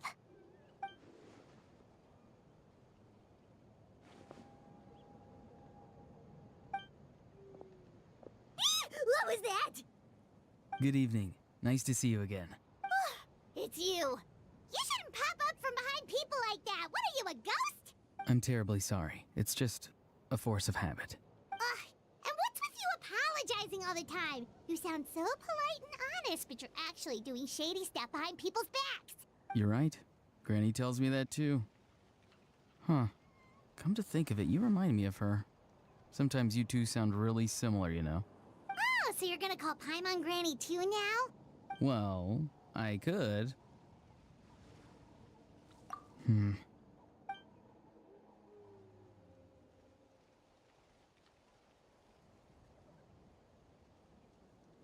It's all clear. Over to you. Excellent. The fact that you showed up proves that I was right about your character. Yet, there's been a lot of talk about you. Child told me that you're passionate about the unknown and willing to take risks. Rather than facing you as an enemy, I would much prefer to bring you to my side. If we allow the current state of things to continue, we will inevitably clash, and that's a scenario that I'd very much like to avoid. I've long heard of your exploits across the nations. Though you have crossed swords with my colleagues many times, I know that you are by no means an unreasonable person. And once you've learned the truth that the Pyro Archon Malwika would never willingly share with you, you may just find it in your heart to consider my proposal. I assume you've already been informed of the Pyro Archon's plan. In order to defeat the Abyss and save Natlan, she still needs 2 more heroes to appear. Wait, how did you know that? Never mind. Guess that's not important now. I've long kept a close eye on her plan. To be frank, it's an exceedingly risky plan. Will the heroes really appear? And even if they come to her, will their power be enough to drive the Abyss back? If any part of the plan goes awry, all of Natlan, even all of Tevat, will pay for her mistakes. Now, you may have been led to believe that this is the only plan available to her. But what if I told you she's had another emergency plan all along, the details of which she has chosen to keep hidden from you? An emergency plan? Yes. A way to keep Natlan intact, even if her original plan fails. But given the painful cost of its execution, she has chosen to keep it as a mere backup plan. Whether this stems from hesitation, fear, or even naivete, I cannot say. But Natlan cannot afford to wait until she comes to her senses. My fear is that given the enormity of the decision, she will be reluctant to confront the dire reality we face until it is too late. There will be no time left to execute the backup plan, and all of Natlan will be lost to the Abyss. We have to make the decision for her, here and now. Yeah, do you have any evidence for all this? Just telling us a bunch of scary stuff isn't enough, you know. Besides, wasn't it you who tried to seize the Gnosis for the Tsaritsa's plan?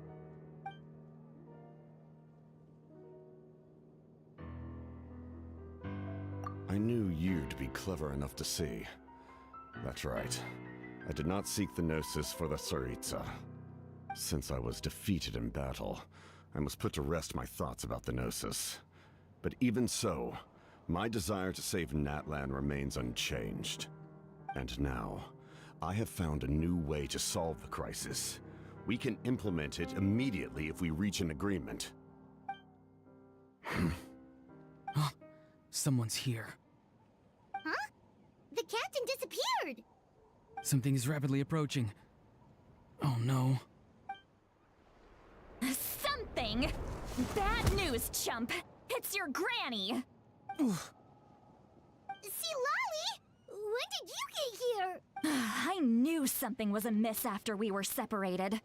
Hidden ceremonial tools, an unconscious traveler. I must say, I'm very curious about what you're up to. How dare you go behind our backs like this, Auroron? Colluding with the Fatui? Really? Oh, here we go again. Cat got your tongue, huh? You really think you can avoid a scolding just by staying quiet? I'm not trying to avoid anything. Oh, and now you're talking back. Well, go on then. Explain yourself. What the heck are you up to? I'm sorry, Granny. I feel so guilty. You!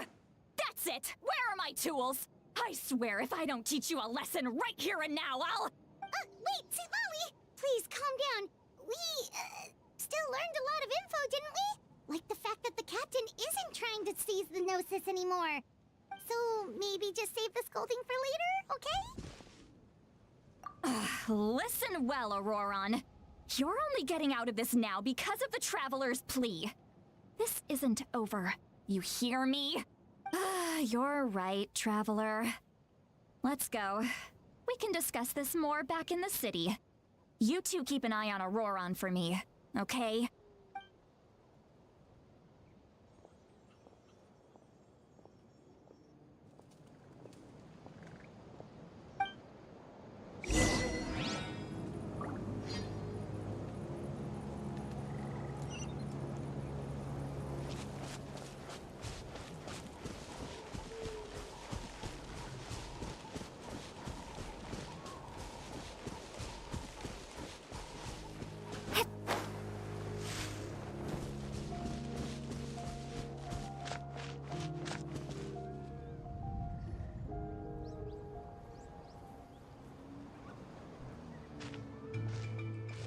In all my years, I've never had a child cause me so much grief. Do you seriously not see what's at stake here? You've got a head on your shoulders, Auroron. Use it! Why did you help the captain? And I want the truth this time. No answer? Think you're being smart? Then let me ask a different question. What does the captain want? What is his purpose in Natlan? Really? You're just going to stonewall me? Just use your brain for a second. What do you possibly stand to gain by helping the captain? Only endless trouble awaits you and everyone in the tribe. You've always been a good kid. Why would you throw that all away now? If you're worried about something, just talk to me. Granny would much rather we had a conversation instead of constantly clashing like this. Why is he staring at us all of a sudden? I'm sorry that you have to hear all this. Indeed, it's like going to visit a friend at his house, only to suddenly hear your friend berating a naughty Saurian. Well, that's an oddly specific analogy. Wait, did one of your friends really do that? Yes. And every time my friend scolded his Saurians, they would look at me the same way you're looking at me now. Helpless and embarrassed. Wait, but you're the one getting your head chewed off. Stop making this about us!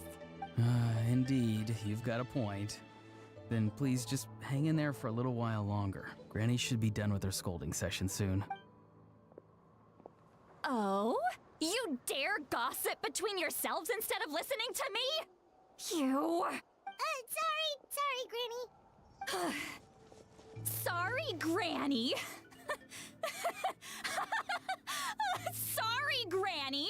You know what? Fine. I'm perfectly aware that everything I say goes in one ear and out the other. You're all grown up now, so why would you listen to an old hag like me? You say all the right things, but then you go and completely ignore me. Well, if that's how you're going to treat me, you can stop sending Aoife over to my place to deliver your stupid vegetables! I don't need anything from you! Who's Aoife? A delivery person? That's irrelevant. The point is, he hangs out with this kid, so he must be no good. You kids get to a certain age and suddenly act like you know it all. There's nothing I can say to get through to you. Auroron, if you're still thinking about that so-called duty, then please, just forget about it. The ley lines did not fall to this state because of you. And we've long closed the book on that incident. Seems they've started talking about some kind of tribal history. I'm starting to get lost. That's not it, Granny. I know you tend to get down on yourself when you're upset, but I can tell I really hurt you this time. All I can say is I'm sorry. His voice. Auroron! Where have you gone? It sounds like he's somewhere super far away, but isn't he right here in front of us? I'm really sorry. It's up to all of us to do everything we can to save Natlan. So I've got to go.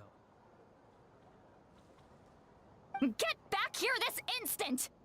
Auroron! Ugh, what is this? Powder from plant spores? Is that the trick he used? What just happened? How was he able to suddenly get so far away like that? It's a trick of his. If you grind spores into a powder and spray it in the air, it can be manipulated to create an illusion. He pulled it off flawlessly. He must have put a lot of time into perfecting it. Don't tell me that's how he's been hunting in the fields these days. Oh, couldn't he have picked up something more useful? Ugh, little brat. That's it. The next time we meet, I'm definitely going to break his legs. Whoa, that's a little extreme. But still, why does he feel like he needs to run from us? If his goal is also to protect Natlan, then can't we work together? I'm sorry for interrupting your conversation with them earlier. But even if you'd been able to hear them out, there's no guarantee you would have gained anything substantial. Auroron probably did everything he could to get away because he knew I'd get the truth out of him sooner or later. Ah, that brat. I swear.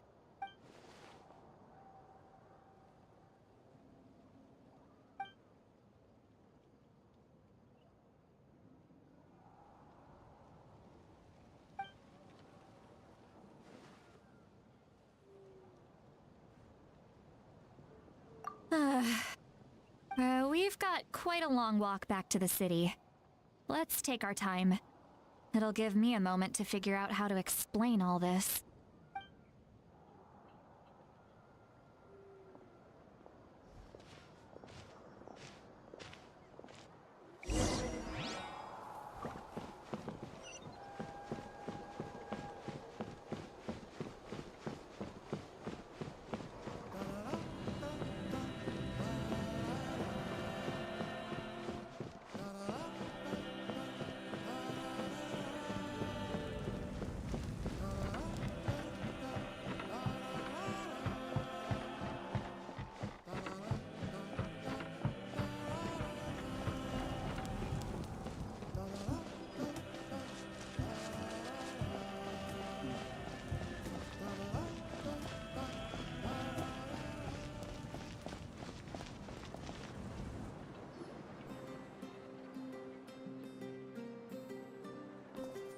Do you two have some time?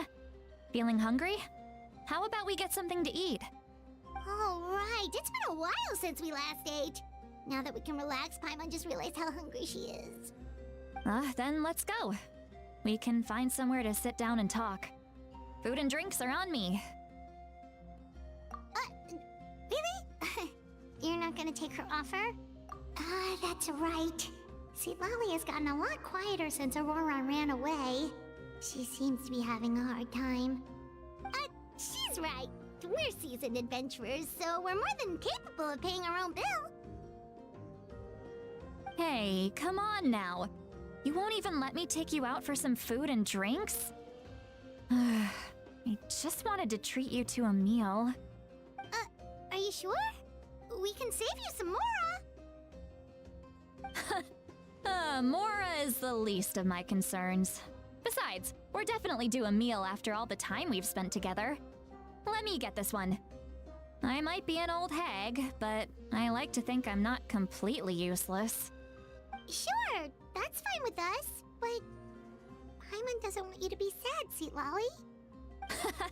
Don't worry. I'm sure a juicy grilled steak will work wonders.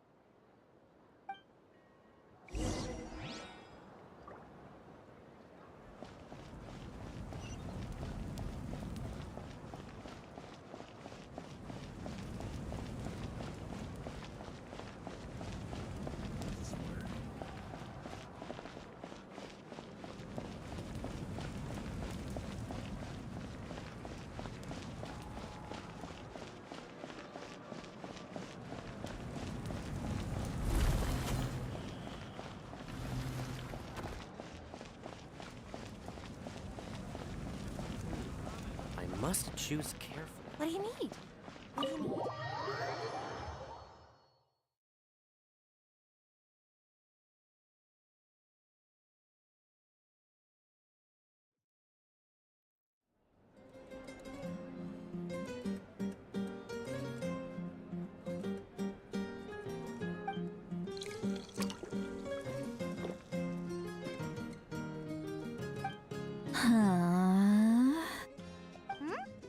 What are you looking at? Do you see two people standing by the door?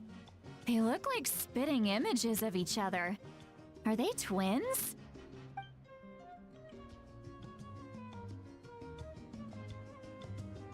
But Paimon only sees one person there.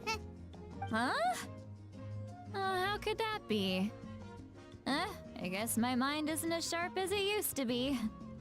Give me another bottle, boss! Do you think she's drunk? There you go, miss. Oh my! It's not every day you get to see Granny Itzley here with some friends. Not to mention ones who've made a huge name for themselves recently. Oh, so you've heard of us? Of course I have! Aren't you the ones who saved Kachina and brought her back? No wonder you hit it off with Granny Sitlali. She wouldn't spend time with just anybody, you know. I don't even remember the last time I saw her with a new friend. Wait, so you call her Granny too? Well, given our ages, it'd probably be more accurate for me to call her my great-great-granny. She's one of the most famous people at the Masters of the Night Wind. Most days, hardly anyone even dares talk to her. Huh? Gossiping about me right in front of my face now, are you, Chonka? Oh, please, Granny, I wouldn't dare. I'm just beyond happy to see you bring over some new friends. After all, any friends of our regulars are sure to be great customers too. All right, that's enough. Go on now. I'm sure the other customers would like to talk to you as well. There's no need to keep staring at me. I promise I'll keep my alcohol down until I leave. Well then, you have my thanks.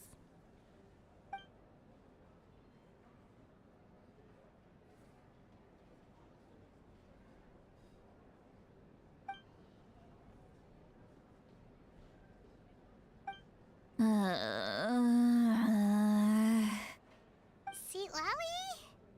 Seatlawi? Who's that? You got some gall calling me by my first name. Let me guess. You want to test your skills against Granny Eatsley, don't ya? Are you still with us, Seatlawi?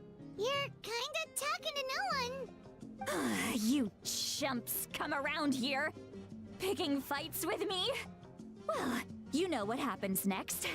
You lose, and then run off home to tell everyone about how I'm this big scary bully. It's always the same story. You brats start it, I finish it, and then I end up with the reputation of being some kind of terrible monster among the shamans. I mean, come on. Monster? Me? Really? What did I do to deserve that?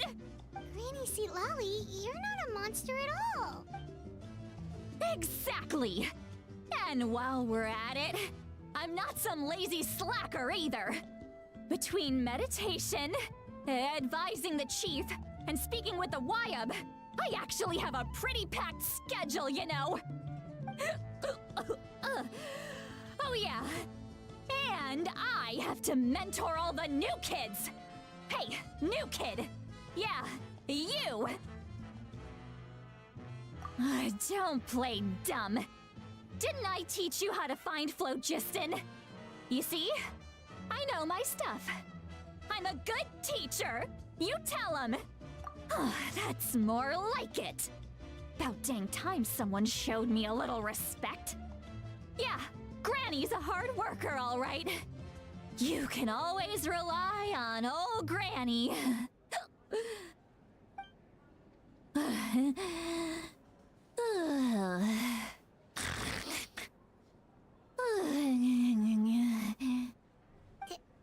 Did she just fall asleep with her eyes open?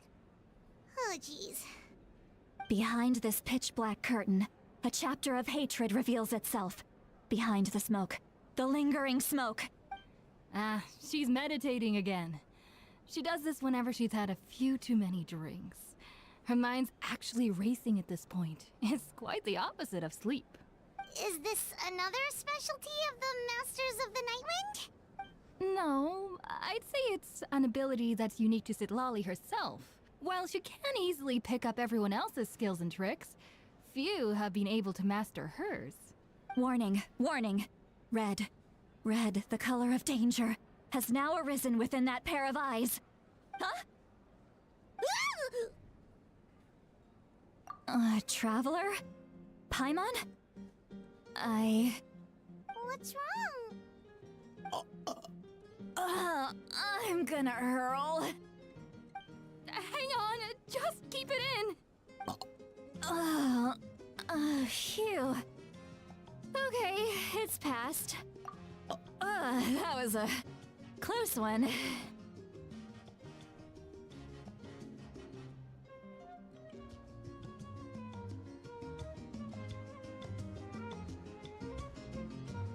Well, she got sober quite quickly.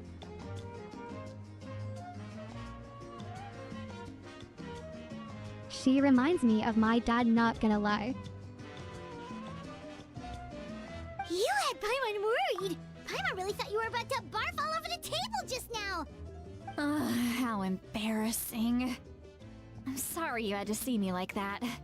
That's never happened before, I swear. I've never thrown up, not once.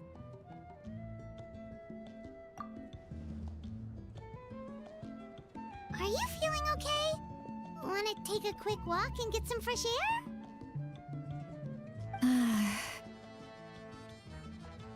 There's so much that I want to say, but I can't. Why not? Of course you can. Just say whatever's on your mind. Please, Paimon, it's not as simple as you think. We've only known each other for a few days, right? What would you think of me if I were to start dumping all of my complaints on you after we've only just met? Oh, Paimon gets it. You're hoping that we wouldn't think less of you no matter what you're about to say. No, that wasn't my point at all! Seriously, don't you youngsters know anything about shame? I'm talking about shame! I've lived all these years and still can't get rid of it! Surely, you know the feeling too? Actually, about that. Huh? Tell me what? Yeah, this is as good a time as any.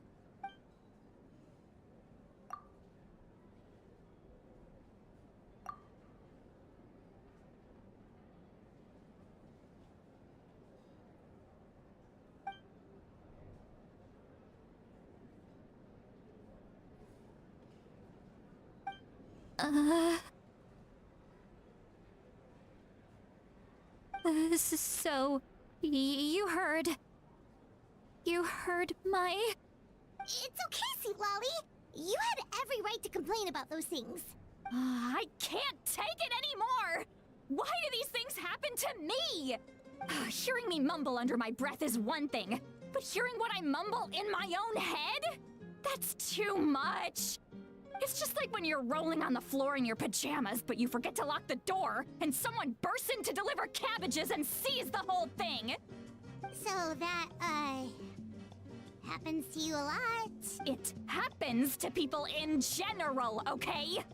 Doesn't matter if you're 200 years old or 1,000 years old. Everyone rolls around in their pajamas sometimes. I was just picking something generic. Take a walk with me. I have things to share with you. Looks like she's completely given up. Like those criminals who just confess everything and accept their fate.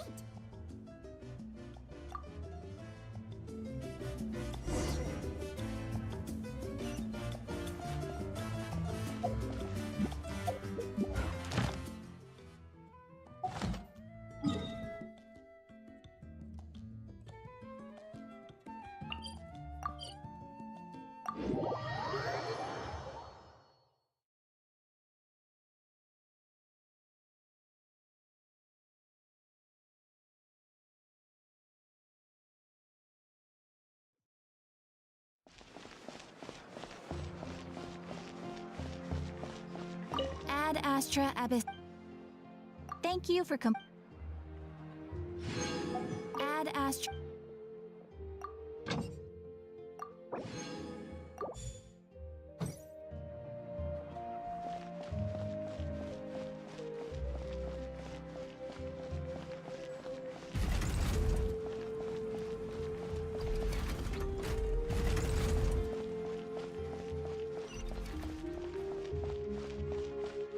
The biggest one is the coolest.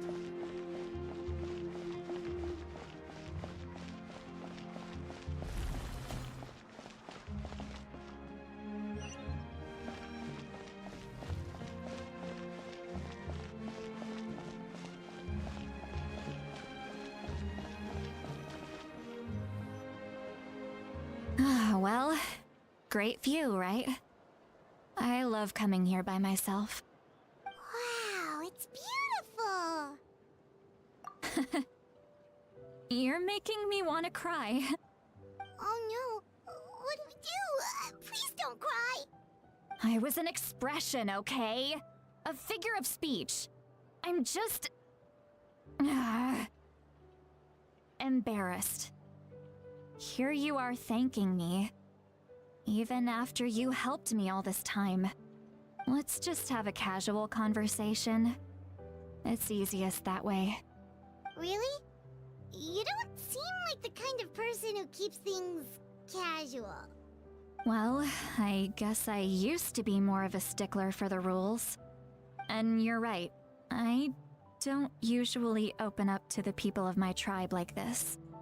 I'm just an eccentric old hag to them. That story's been passed down so long, it might as well be true. But you're just a regular person. The kids of my tribe would have a heart attack if they heard you say that. Granny Eatsley is a powerful figure. Be careful around her. That's what they'd say. Well, you are powerful. Are they afraid of you? Some are. Others are mad I always come out on top. A few decades like that, and people stop knowing how to deal with you. What about you? Are you scared of me? We don't find you scary at all. That's because you're not from my tribe. You don't know how many delusions of grandeur I've destroyed just by existing. I make people realize that no matter how hard they work, they'll never become a living legend like me. Oh, not to brag or anything. Maybe it's hard to believe. Just pretend I never said anything. We believe you. Shilonen has full faith in your abilities, and Auroran didn't seem scared of you. He thinks of you as his granny, right? Yes, but Auroran's a special case. Mawika already told you about her plan. And you've given so much help to Auroran and me. You deserve to learn the full truth. Auroran's not like other people. As I mentioned, he was abandoned as a child. The reason being, his soul is incomplete. The Masters of the Nightwind view this as a bad omen, capable of bringing about illness and misfortune. No one knows who his parents were. He was just left on a rock in the wilderness. It's a miracle he wasn't devoured by some wild beast. The Masters of the Nightwind believe they can see human souls. And in Auroran's incomplete soul, they saw a possibility for Natlan. A possibility to turn Auroran into a vessel for lost souls. The ceremony would allow lost souls to gather within him. Auroran would then be sent to the Night Kingdom to return the souls to their rightful place, strengthening the ley lines and completing the ceremony. Wait, that doesn't sound right. Now you see the problem. When damage occurs to the Night Kingdom, the souls held within disperse and remain adrift, unable to find a way back to the ley lines. This loss of souls damages the Night Kingdom even further. The ceremony can send back countless souls at once, which would benefit the Night Kingdom and the souls themselves. Of course, the vessel, Auroron, would be sacrificed in the process. I wasn't surprised the chief at the time came up with the plan. The ley lines were already in a terrible state. A suitable candidate for the ceremony appears, and now you have the chance to make things better. Of course you're going to take it. When the chief asked for my opinion, I didn't give my approval, but I didn't object either. So they went ahead with the ceremony. It failed, and Auroron escaped with his life. Pathetic, isn't it? By not objecting, I basically gave them the go-ahead. Maybe they didn't have my explicit approval, but it's not like I did the right thing. If the ceremony was successful, Auroron would probably be dead. Of course, in my tribe, death is rarely something to fear. But what kind of message would we be sending by sentencing a newborn to death? By using a human life as a tool? It's not right. So, when I learned the ceremony had failed, I was ashamed by my inaction, and absolutely relieved by the result. The plan was never a secret. Or, I guess I should say, there was no point to keeping it a secret. A simple investigation from Auroron would reveal everything. Everyone thought he would be happy he survived, and he never really said anything to the contrary. But just as I was about to put all of it behind me, he asks this question. Would Natlan have been saved if the ceremony succeeded? Wait, but it's not his fault. He knows that, but he still feels guilty. Auroron has a strong ability to perceive souls, more than any of us. He understands just how dire the situation with ley lines has become. Maybe he chose to work with the Fatui because he still thinks he owes a debt to Natlan. I can only imagine what they told him. Traveler, didn't the captain say he found a way to solve the crisis? Maybe that's what brought Auroron into this.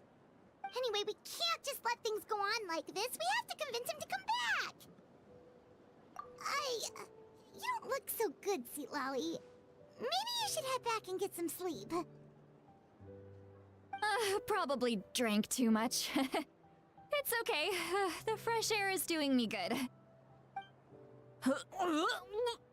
Okay. Forget that. I need to go home. I hit it a little too hard. You've helped me so much already. How do I even begin to thank you? Hey, we're friends, aren't we? Besides, you already said you owe us a favor, so you don't need to worry about us. Good point. Well, I'll go home and get some sleep. We can figure out our next move in the morning.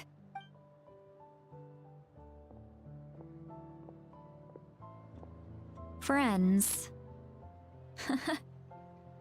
I like the sound of that. Auroron's probably back with the captain, don't you think?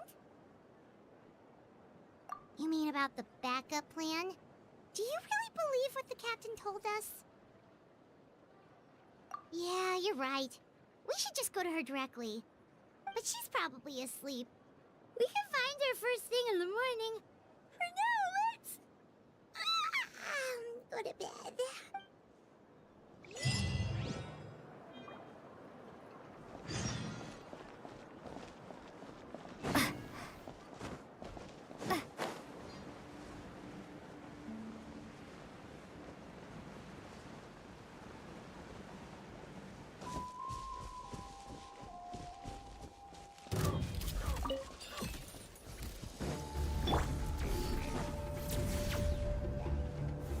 Gather!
I'll keep this close.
Why is it so noisy outside?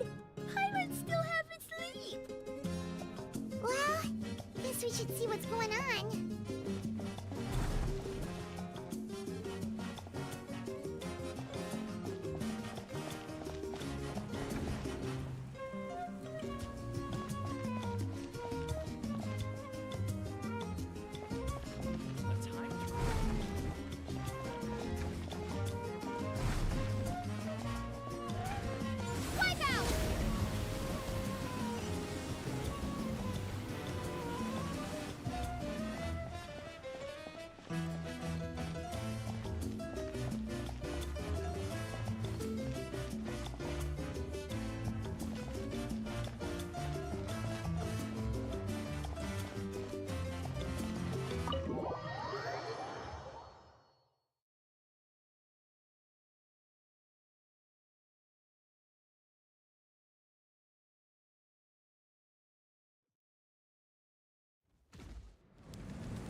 Ah, you're already here. I was just about to come get you. Wow, you're up early. That's impressive, especially after all the drinking last night. Let's not bring up last night. I'm embarrassed about the whole thing. Anyway, I was also woken up by the commotion. Looks like all the warriors from the stadium are on the move. I heard many areas have been attacked by the Abyss, including the Masters of the Nightwind. I need to head back right away. The Abyss attacked again? Are you sure you can handle it on your own? Do you need our help? I'll be fine. We also have the support of the warriors stationed at the various outposts. Given the quick response, things shouldn't get too serious. The stadium could always use more manpower, so you should join the forces here.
I'm done making excuses for him.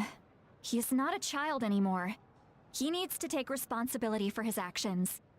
I was the one who vouched for him, so I need to report back to the Speaker's chamber.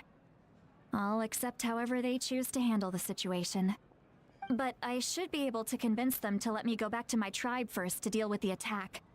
As for the ancient name, once we handle this crisis, I'll talk to Shilonen right away. Don't worry. I never forget a promise to a friend. Thank you. All right, I need to start heading back. She left in a hurry. The situation must be really serious. Oh, looks like a lot of people are heading to the stadium. Let's see what's going on.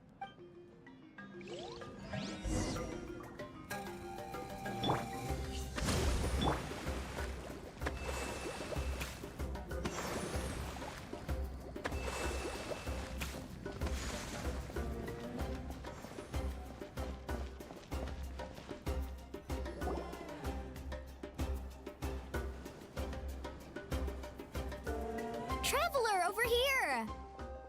Perfect. Our star Outlander has appeared. Oh, you're all here!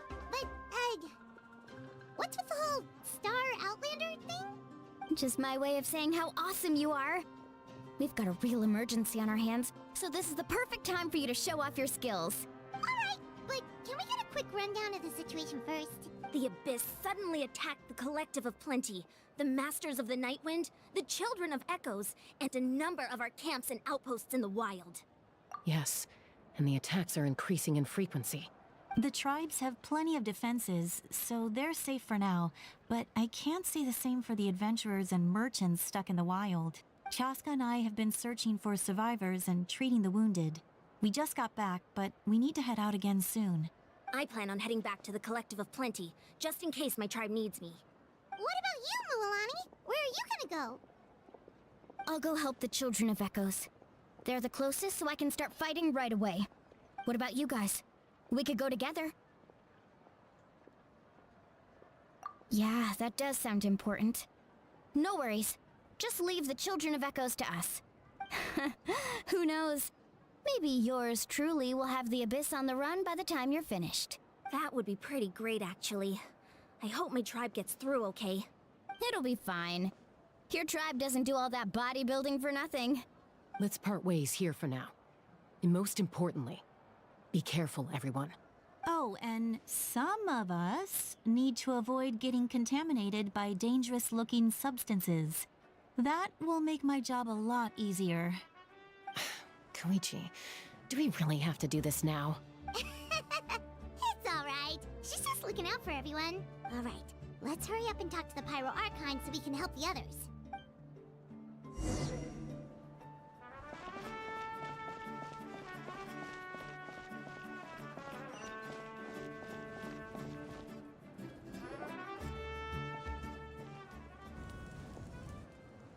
Oh, it's you two. As you can see, things are not looking good right now. People across Natlan are in danger. Look, I'm very interested in your recent adventures, but this is not a good time, so we'll have to keep our conversation short. That's alright, we're also in a hurry. We're gonna go help the Children of Echoes after this. What?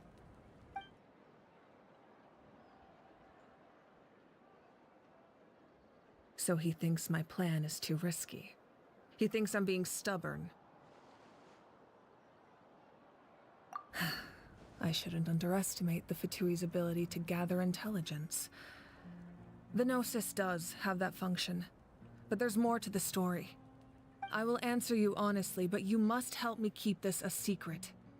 I can use the power of the Gnosis to save Natlan, but it comes at a heavy price. The Gnosis would drain all the souls and memories from the Night Kingdom and weave them into a giant net, which would surround the ley lines and protect them against abyssal corrosion. Wait, you can use souls to weave a net? But does that mean... Yes. It means sacrificing those souls in the process. Souls are just another form of life. The cruelty of this method is self-evident. The Night Kingdom not only houses the souls of the dead, but also our memories and legends, Using the Gnosis means converting all three into material for the net, erasing our history and culture. Even then, the net can still become corroded. If we cannot find a way to repair the damaged ley lines before that happens, then all those sacrifices are for nothing. Given the enormity of the price, it's a solution I refuse to consider right now. I want us to win, but I also care about how we win, and what that means for us in the end. Now it's true, both plans come at a risk, but after weighing our options, this is our best bet. Natlan is unique among the nations of Teyvat. Given the ever-looming threat of the Abyss, the Pyro Archons had to account for the worst-case scenario. Having a contingency plan is our duty, not just to the people of Natlan, but to all who live on this continent. Still, this has always been a well-kept secret. I'm very curious how the captain learned this information. Oh, one more thing? The captain said he found another way to solve the problem. Could be equally as extreme, though. Without the Gnosis, he should have no other option. But I see no reason for him to lie. Seems like our only path forward is to track him down, so he can answer that question for us.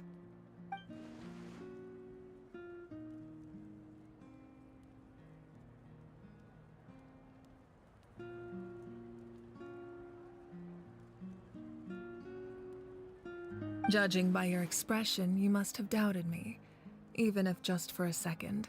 Not even a little! We would never— Wait, what are you talking about, Traveler? Just as expected. I appreciate your sincerity. Maybe it was out of caution, anxiety, or simple curiosity, but know this. No matter what, our goal remains the same. We both want to save the people of this land. So now that you have your answer, do you still doubt me? You scared Paimon. You've really got a lot of guts, Traveler. That's a good thing. Oh, and feel free to call me Mawika. It's what all my friends call me, and I like it that way. As for the captain, the intelligence officers we assigned to the Fatui should be back soon. We'll get our answer then. That's great! Sounds like we just have to wait a little longer. Not just yet. Even though the Abyss is attacking several locations at once, I'm confident the warriors stationed in those areas can handle it. Don't worry. I just need to finish coordinating our available manpower, then I'll take a small team to handle the difficult locations. Wait, you're going to fight in person? Didn't you give up your power? That's true. I'm far less powerful than a god in my current state. But don't forget, I was an experienced and powerful warrior before I ever became the Pyro Archon. No matter how you look at it, my duty is on the front lines. I just think there's strength in numbers. If the people feel emboldened, that's just a bonus. Anyway, even if we respond to these threats in time, it's not a permanent solution in the long run. I've considered moving my people to other nations, but given their close connection to the Night Kingdom, a forced evacuation would have devastating consequences. I've told the chiefs of each tribe to strengthen their defenses and advise people against leaving their settlements. Now, I just need to find the right time to disclose the true nature of the crisis to the people of Natlan. Paimon's a little worried about how people will react. Yes, but that won't be the only response. In any case, that's for me to worry about. I'll let you know when we have more information on the captain. All right, we should head out. Maybe we can join up with Moani. She can't be too far ahead. No need to worry about me.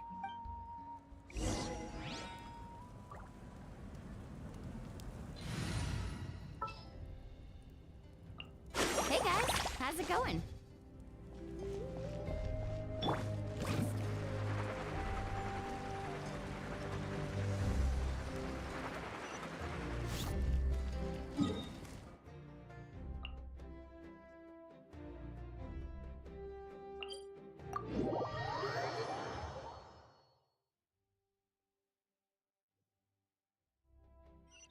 Let's ride!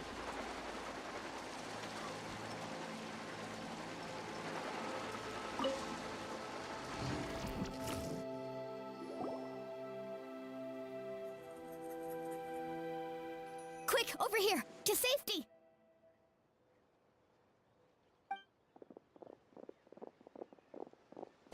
Kachina, how many people do you have left?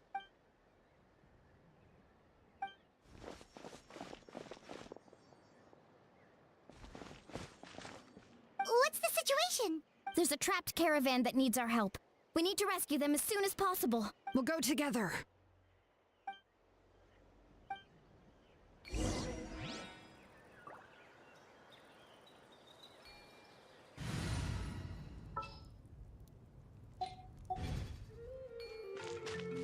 Faster!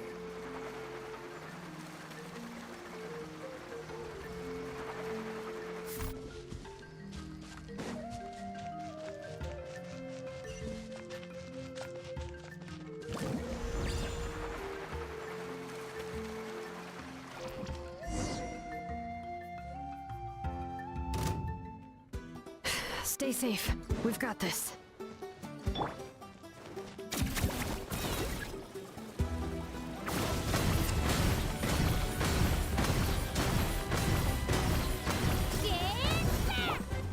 Letting brave names echo!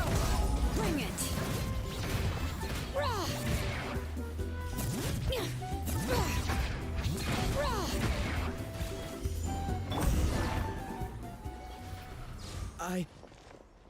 I really thought I was done for. I can't thank you enough. Don't worry about it. We're just glad you're okay. Let's see. Your goods look fine too. Guess the Abyss isn't after Mora. That should be the last abyssal pylon near the Children of Echoes. By the way, where's Lolly? I thought she would come with you. The Masters of the Night Wind also got attacked, so she went back to help her tribe. She said we can deal with the ancient name later. That makes sense. The attacks are more urgent. Alright, this isn't a good place to talk. Let's head back to the tribe.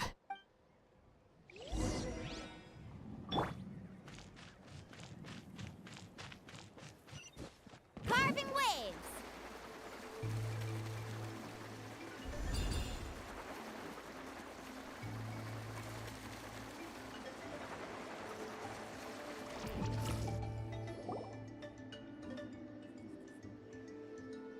Looks like a few people were hurt after all. Oh, I should have got here sooner. The Abyss threw a lot at us at once. I rushed out as soon as I heard the alarm, and there were already so many monsters. Before long, Kachina brought over a whole group of warriors, and just like that, we destroyed several pylons as a team.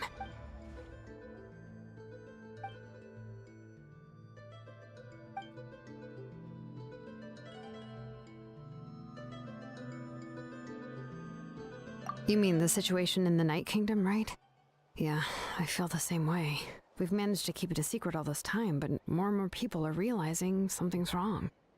It's impossible not to feel anxious when things are getting worse by the second, and all we can do is wait. That just means we need to buy the Pyro Archon more time. Keep pushing, everyone. Every battle is worth something. You really are an eternal optimist, Mualani. You always find a way to cheer people up. Why, thank you. I guess it's one of my better qualities.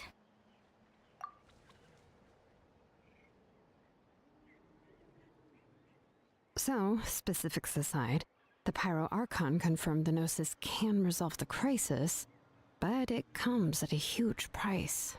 And somehow the captain finds out about it, goes to fight the Pyro Archon, and calls her out for having a solution but refusing to use it.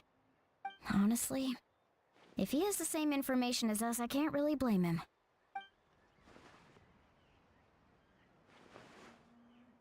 We talked to Malika before we left the stadium. According to her, the cost of the captain's plan is too high. And, well, it makes sense. If that was truly the better choice, she would have picked it. Yeah, I trust the Pyro Archon. When I was upset about Kachina's disappearance, she was really sincere and patient with me. Plus, she burned down all those precious mementos for Kachina. She's already proven how much she values even a single person's life. When it comes to Natlan's survival, there's no way she would hold back. I agree. Maybe the captain weighed the costs and came to his own conclusion, but I'm sure we have different priorities. Life is important.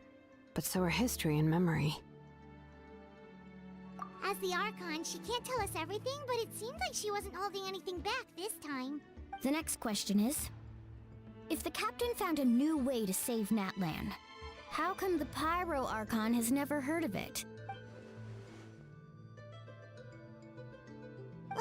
This is all super confusing. We still don't have enough information. Once we figure out what the Fatui are doing, we'll have our answer. Let's head back then. Moika said her intelligence officers should return soon. With how many Fatui there are, someone's bound to give something away. Sounds good. I have a few theories of my own. With a bit more information, we just might get to the bottom of the whole thing. I was just about to ask. Count me in. If I was just a bit faster, we could have prevented a few people from getting hurt. People who could help us in the next battle. It's all a chain reaction. Register? Nah. I'll just follow you around. You know, go where you go, do what you do. You got it. I just don't want to make the trip back. It's so far. All right. See you all later. Let's get together and celebrate once this is over. Oh, you betcha!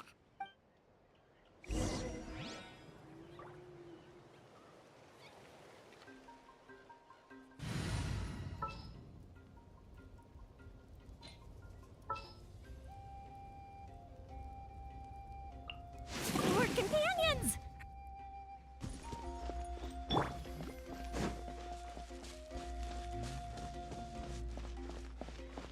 Thanks for the help.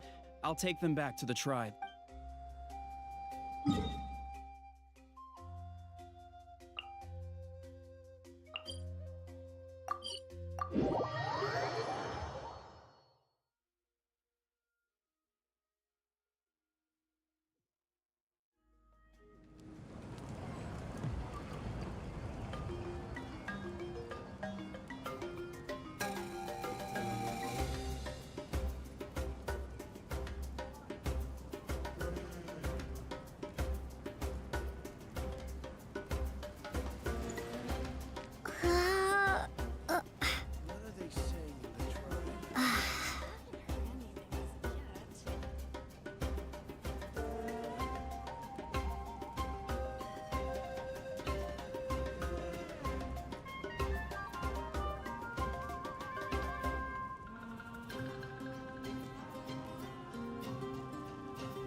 Moika! Oh, Chaska and Koichi are here! Wait, are you okay, Koichi? I'm fine. No need to worry. They ran into the Fatui while out on a mission and decided to follow them. The Fatui? Calm down and let me explain. Here's what happened.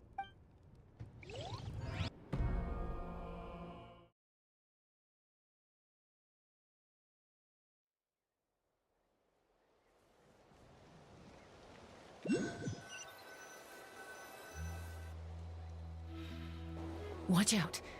It's the Fatui. Were they attacked by the Abyss? No, wait. It looks like they're protecting a group of travelers. Over there. Do you see? You're right. That's a traveling group from Natlan. Could they be trading for something? Let's keep observing for now. We're glad you're okay. Given the appearance of abyss monsters all over Natlan, you should cancel your journey and seek shelter at the stadium or one of the tribes. Thank you so much. I wish there was something we could give you. We don't expect anything in return. We were out on a mission and saw you being attacked. It was our decision to help. If you truly wish to repay the favor, you can keep this a secret. If anyone asks, just say you were saved by warriors from Natlan. Oh, okay. We can do that. We're not asking you to cover up our activities. We haven't done anything illegal. Our captain simply wishes to remain undisturbed. Nonetheless, the decision remains yours. If we wanted to keep you quiet, we would have employed a harsher method. Got it. We'll get going now. Did you hear that? They mentioned a captain. Isn't that who the Pyro Archon is looking for? Exactly. We could be onto something big. Still, there was no trade. They were just helping people in need. I didn't sense an ulterior motive. I didn't believe the captain when he said he wanted to save Natlan. But based on what we just saw, it's possible he was telling the truth. Maybe we've been wrong about the Fatui this whole time. It's too early to say. Let's follow them and see what's really going on.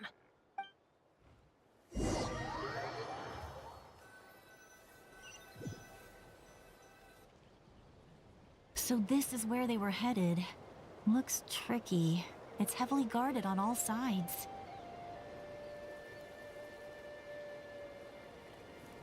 Koichi, wait for me here.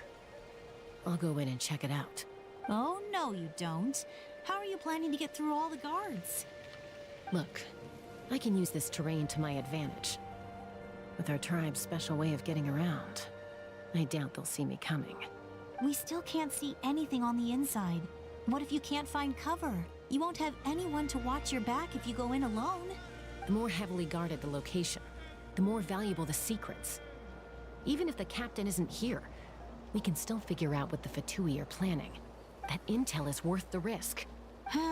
Fine. You're not gonna listen to me anyway, so let me come with you. That's even more risky. You've been running around saving people for days. You're already at your limit. I'm confident I can protect myself. I'm not sure you can say the same. At least right now. I can. You really believe that? Fine, don't believe me. But you can't honestly tell me infiltrating a heavily guarded Fatui hideout all on your own sounds more reasonable. You know, growing up, even if I insisted on doing something, it never gave you any trouble. I'm not sure you can say the same. All right. If we start arguing, this will never end. We can't let this opportunity go to waste. Guess that means I win. Don't worry, you're not the only capable young person from our tribe. I can handle this. All right, same plan as usual. We split up, communicate with hand signals, make sure our blind spots are covered, and support each other once we strike. Got your ropes? Yeah, let's go.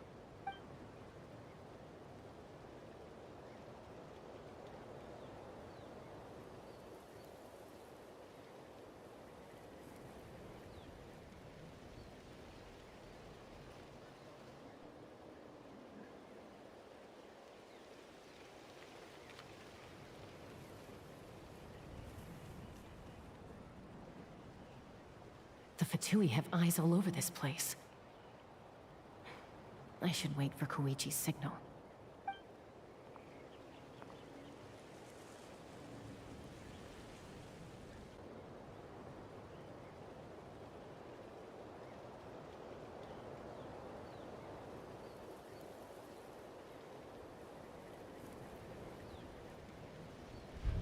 Now.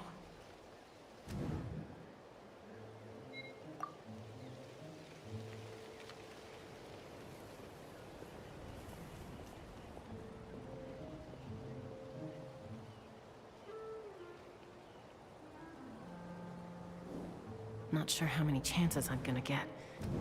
I need to act.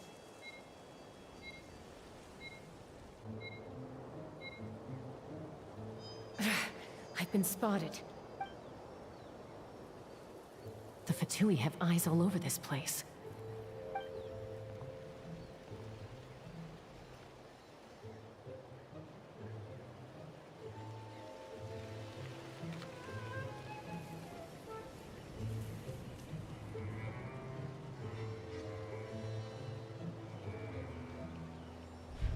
Now.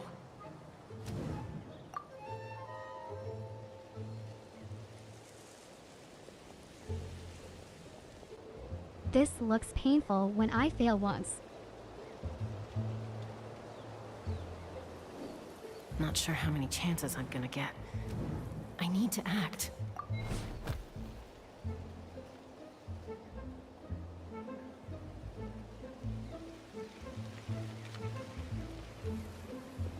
Good. I made it without getting caught. I should get to that platform over there. But it's guarded by the Fatui. Koichi should have line of sight. I'll wait for her signal.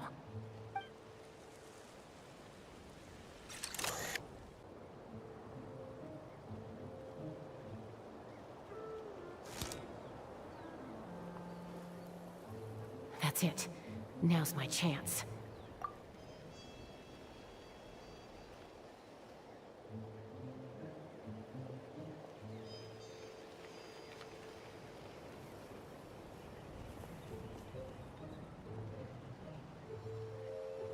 It's no use staying in one place. I should keep moving. Looks like Chaska is helping me by keeping an eye on the Fatui movements. I'll wait for her signal.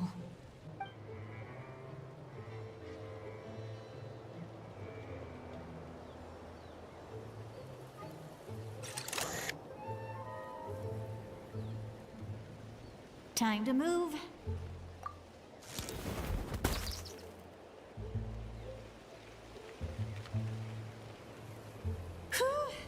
That was close. Almost got caught. Probably can't make it over in one go. I'll wait for my next chance. Now's my chance.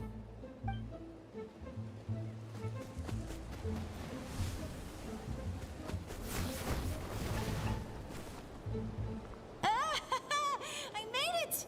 That'll show my sister. Let's see. The Fatui's occupying all the best locations. If we could just get past them somehow. Wait, I've got it!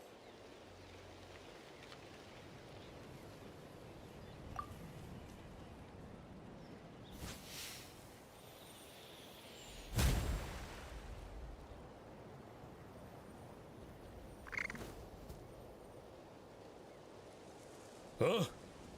What's that noise? Did something explode?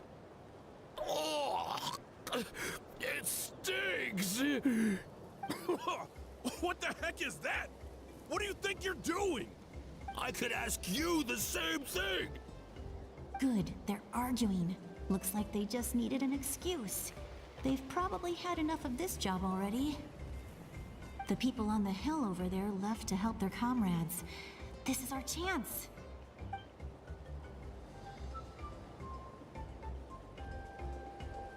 Come get me, Chaska. I hope she gets this hand signal. That's Koichi's signal. Smart idea. Alright, time to move. Give me your hand, quick. Coming!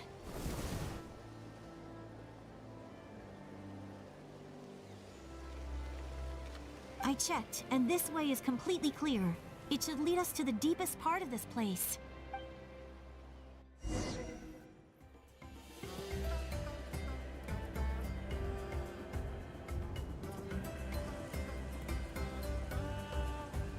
Well, I was pretty helpful, right? You know, everyone usually jumps at the chance to work with me.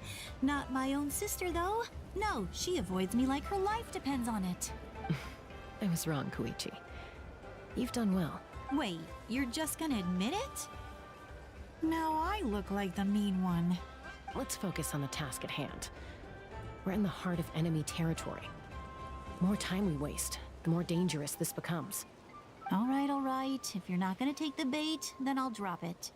Looks like the Fatui are here to dig something up. I'm surprised they mobilized this many people. I doubt it's because they're interested in our culture and history. It seems like they're looking for a dragon relic called the Source Mechanism. The device is ancient. Barely any information survives to this day. And even people from Natlan don't know how to use it. Why would this be the Fatui's target? Did Choo-Choo change voice actors or something? She sound different than the previous Arch and Quest. Not bad. Looks like it's in good shape. This should be what our Lord's looking for. Took us long enough. Come on, let's get this thing back. Back? Back where? Should we keep following? You really want to keep going? Of course. We make a good team, don't you think? No reason to stop now. Hmm? What was that sound? Uh-oh. We've been spotted. Time to go. Falling rock incoming! Watch out for your gadget! What? You'll regret that! After them!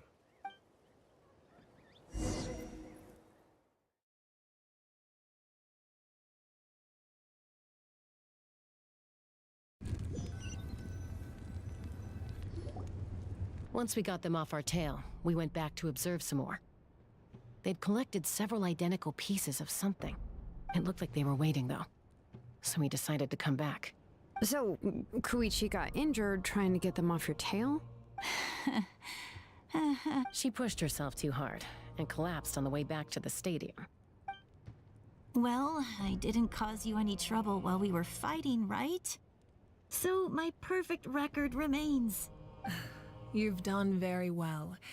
I could make a comment on knowing your limits, but it's not my place. I know. I'm already reflecting on my actions. So, our current intel suggests the Fatui is after the source mechanism. The device is a complete mystery, even to us. What does the captain want with it? I have no idea. But it's safe to assume the device could serve a similar purpose to the Gnosis. Shilonen, I need you to gather every scholar in Natlan familiar with the secret source. Yeah, I'll get right on it. Thank you both for your hard work. Koichi, it's time for you to get some rest. Oh, and there are gifts from your patients waiting at the speaker's chamber. I've prepared a small gift of my own as a token of gratitude. I'll send it to your home along with the others. My patients. That's so nice of them. Guess that means I'm doing something right. You don't need to give us anything, Archon. We were just doing our duty for Natlan. I should take Koichi home now. Well, if Koichi doesn't want her favorite Saurus crackers, then... I accept. Thank you, Archon. What am I gonna do with you? There's some for the rest of you as well.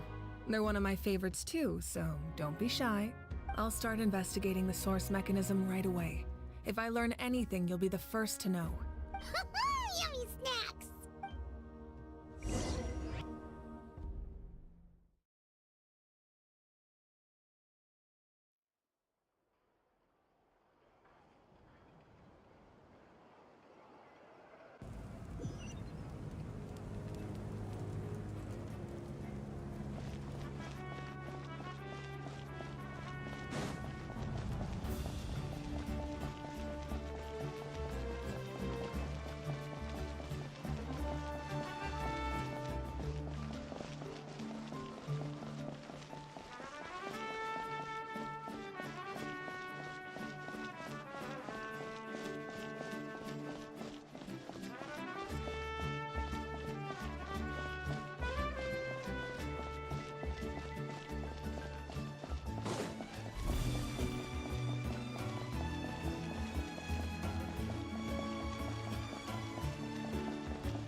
What's next for you two? I'm taking Koichi home. With our parents there to keep an eye on her, I can make sure she actually rests. Hey, it's not like I'm some kind of prisoner. I'll be fine in a day or two. There's no need to go all the way home. That's what you always say. Everything's no big deal until you collapse. What if the Abyss attacks again? You're saying if I let you rest in a hotel, you're not gonna rush out the minute you hear the alarm? I won't. Triple promise I won't. Mm-hmm. Fine. On the off chance something like that were to happen, I might. But I'm a doctor. I have a duty to help people in need, no matter how hard or tiring the work gets. I guess you're right. But I don't have to like it. This reminds Paimon of when we first met. Except you were the one trying to stop Chaska from doing something dangerous. I'd do the same for anyone trying to put their life in danger. As a doctor, I don't want people to get hurt because of a rash decision. Then try to see things from my perspective. You clearly want to protect your patients. So can't you understand why your own sister would feel the same way about you? The two of you are the same, you know? I disagree. I understand the risks and costs of my decisions. Who wants to be like her? Overconfident, always making excuses when things go wrong. That's just not true. You think I don't have proof? Okay, don't get into another fight. Just pretend Paimon never said anything. Don't worry, Paimon. You didn't do anything wrong. Arguing is just how we communicate. Neither of us really takes it to heart. Plus, I guess we are similar in some ways. Maybe I rush into things without thinking, but I learned that from her. We're family. I can't help it if my older sister is a bad influence. Okay, you don't have to put it that way. So, you're all good now? Neither of us are really the type to back down, so we'll always have our differences. But still, we get along in our own way. Plus, I know you'll wake up one day and realize I was right all along. I just need to wait. Be my guest. Come on, let's get you home. See you later, Traveler and Paimon. I'll be back once everything's settled at home. There's no rush. At least grab a nice meal with your family. Bye, you two. Take care of yourselves out there.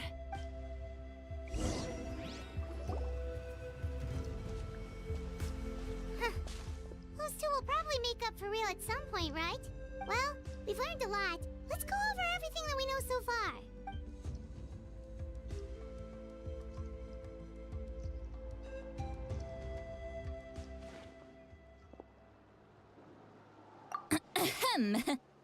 Sorry for popping up out of nowhere. Again.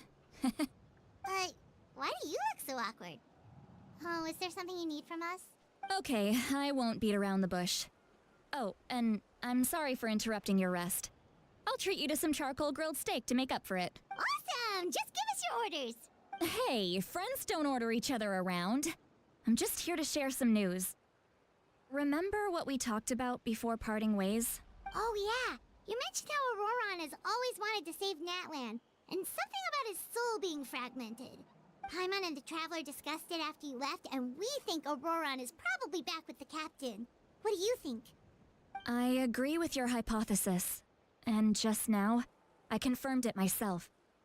Auroron came back. He helped the Masters of the Nightwind defend our camp. What? He came back? I told him to give up whatever he's doing, but he refused. He said they're just one step away from success, so there's no way he can back out now. Apparently, he came back to fulfill his duty to our tribe. When he left, he said it was because he still has a duty to Natlan as a whole. I'm surprised you let him go at all. I had to prioritize my tribe. Besides, the situation was intense. I couldn't focus on outside and inside threats at the same time. Plus, he was on guard. He knew I would try to go after him, so he made sure to keep his distance. I kept an eye out for a good opportunity, but it never came. All these years of calling me Granny, and I couldn't do a single thing for him in the end. Don't say that! Your tribe all raised him together, right? That couldn't have been easy. You're right. Seeing him come back reminded me of when he was little. Running around the tribe, dropping by random houses right and left. He's not only a child of the Masters of the Nightwind, but a child of Natlan. It's only natural for a child to want to do something for their family. Besides, Auroron is my apprentice. He might have a few tricks up his sleeve, but I guarantee I know every single one. Wait, what are you saying? Look, remember how I said Auroron's soul is fragmented?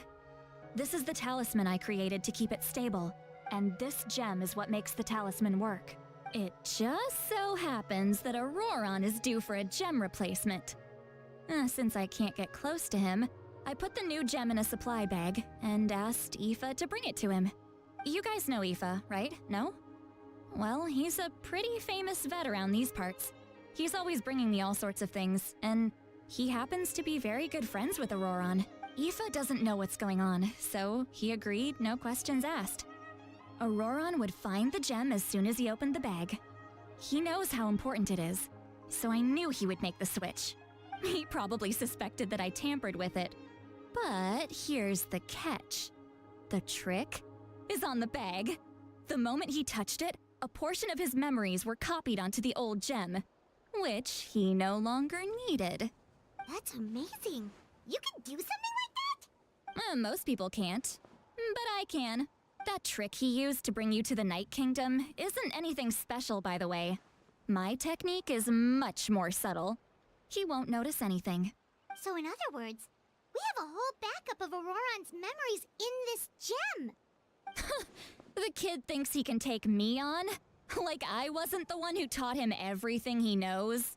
That's amazing, Seat Lolly. Let's take a look right away. Once we get to the bottom of this, we can finally track him down. I know he thinks of me as his grandma, but do you think he'll get mad at me for this?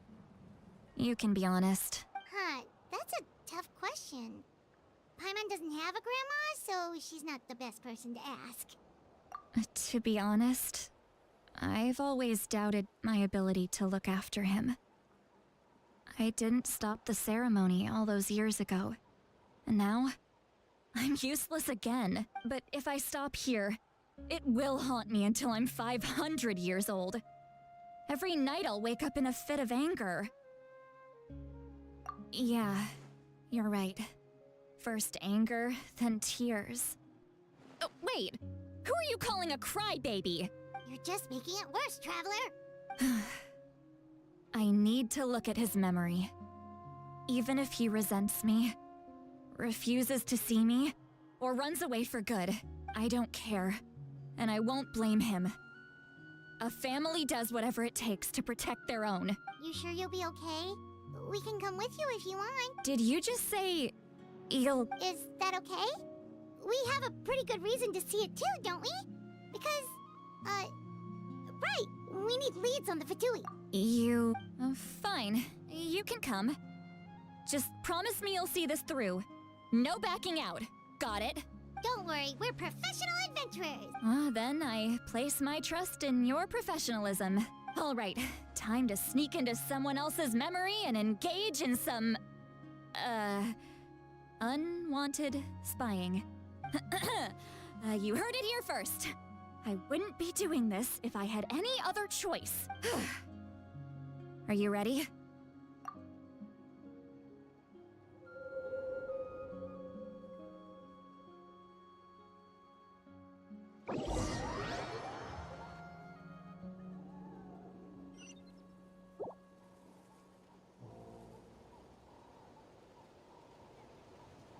Look how good you're doing.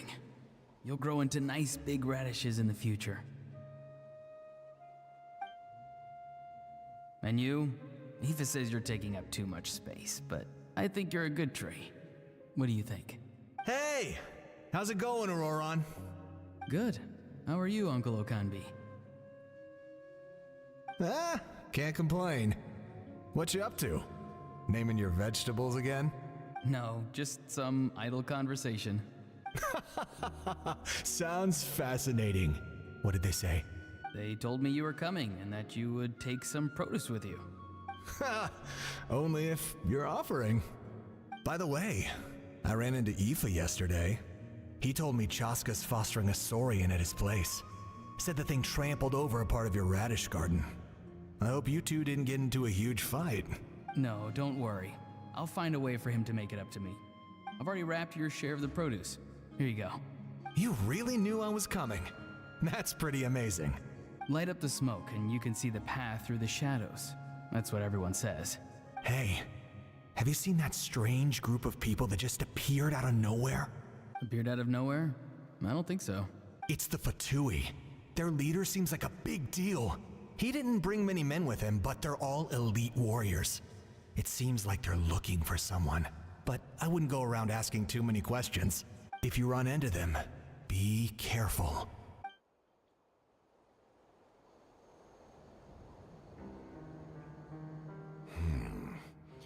You're from the Masters of the Nightwind, are you not? Why do you live here alone? I enjoy living by myself out in the wild. I guess you're from the Fatui, the one everyone's calling a big deal. Not an inaccurate description. I'm looking for someone who may be known to you. Citlali is her name. Granny? What does an Outlander want with her? I've heard the name. You have business with her? There's no point to further questioning if you insist on hiding things from me. I shall seek answers elsewhere. Oh, he could tell I was lying and now he's leaving? He gave up just like that? Hey! At least tell me why you're looking for Citlali. It's none of your concern. I have my own means of tracking her down.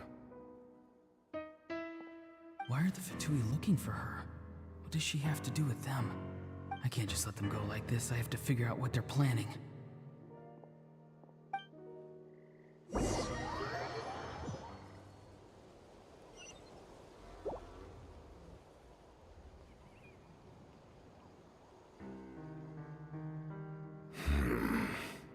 They've just been studying the ley lines and asking for leads on Granny. I can definitely rule out some sort of invasion. The situation has seen no true improvement. The Pyro Archon did not fulfill her promise. My lord! Ignore him. He is no threat. He knows I'm following him, but he doesn't seem to care. He's strong, I can tell. But there's something unusual about him and also familiar in some way. I can't describe it. What is it? My lord, I feel dizzy. A ley line disturbance. Certain presences have been forced to wander outside their rightful realm.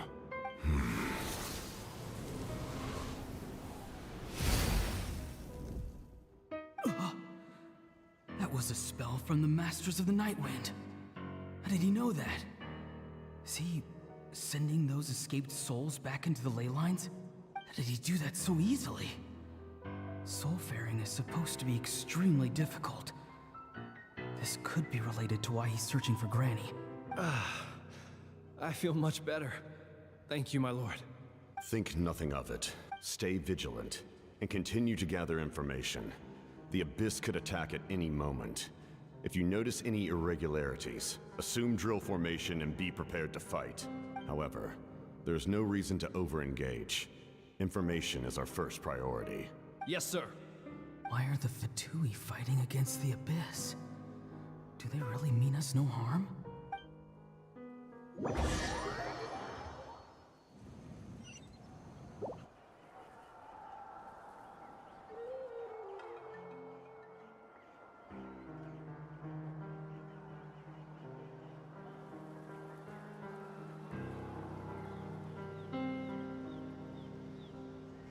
I've been following him this whole time and still they ignore me?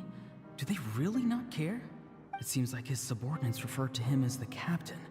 Never heard of him before. And now he's headed to the stadium. That's unusual. Oh, what is he gonna do? You two, with me. Everyone else, wait here as instructed. Send word to the other teams to retreat immediately if this fails. Yes, sir. He's going inside? But the Pyro Archon is in there. What does he want with her? Forgive me, my lord. Allow me to check one more time. Do you truly wish to do this? The time for idle observation is over. It now falls on me to act. This nation is out of time. Yes, sir. He just walked straight into the stadium. What is he gonna do?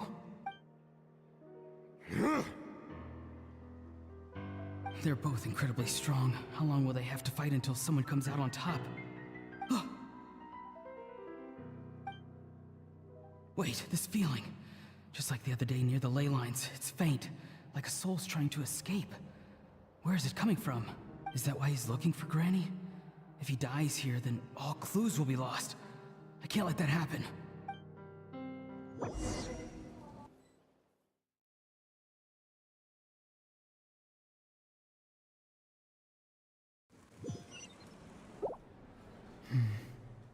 As for you, I must confess, I did not expect that little trick of yours to save the day.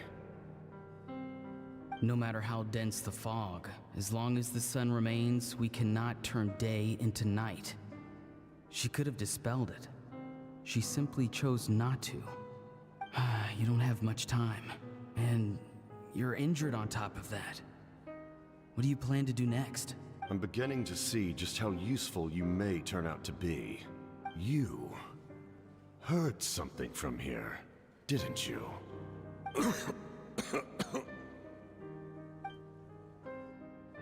No need to force yourself. I've never seen anyone match the Pyro Archon in battle before. I didn't expect you to intervene at such a critical moment. You know I've been following you. Why didn't you stop me? When walking in the forest, it is only natural to encounter wild beasts. However, not every beast has the courage to come out and bite. And yet, one of those very beasts saved your life. Then speak. What do you want? I didn't save you because I wanted something. My soul is more perceptive than others. I can sense that the ley lines are extremely weak. I don't know what the Pyro Archon is planning. Can she really save us? The questions you asked her just now, well, I've had very similar doubts. So I felt like I had to help you.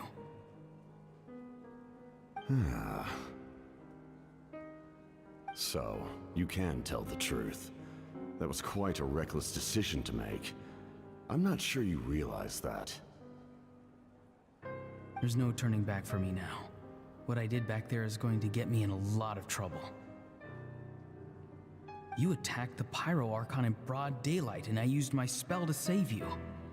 A single glance was likely all it took for her to recognize my tribe. So, we're in the same boat. You seem to care little for my thoughts on the matter. It's too late for that. Start from the beginning. Why are you looking for Stella? Do you know her? Explain your relation to her first. I know you two are acquainted. It was obvious the moment I mentioned her name. Stella is my elder and my teacher. She taught me everything I know. It's my duty to protect her. If you truly wish to protect her, you should have let me perish at the Pyro Archon's hand. Yet, you chose otherwise. Do I really need to tell you what that means?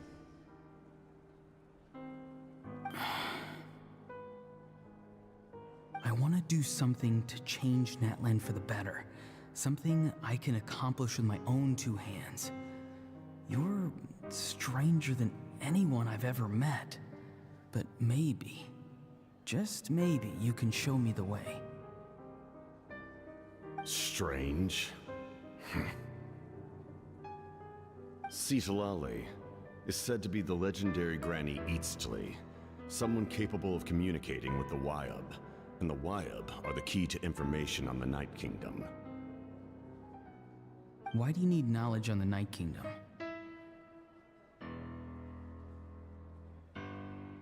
That is not something you need to know. Don't forget, I saved your life. Do you not believe the Fatui capable of betraying a debt? People can lie, but souls cannot. I can tell there's a weight to your soul, a sense of justice. You may not live among your tribe, but you certainly know their tricks. I apologize for my rash judgment. You are more capable than I imagined. Let's go. We'll see if you have what it takes to join my plan.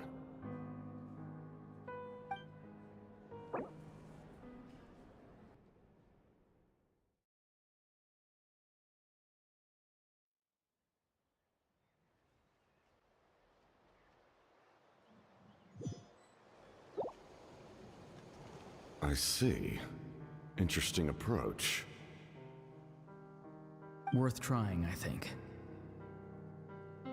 Rather than weaving a net to protect the ley lines, this method would address the root problem by reconstructing the ley lines themselves.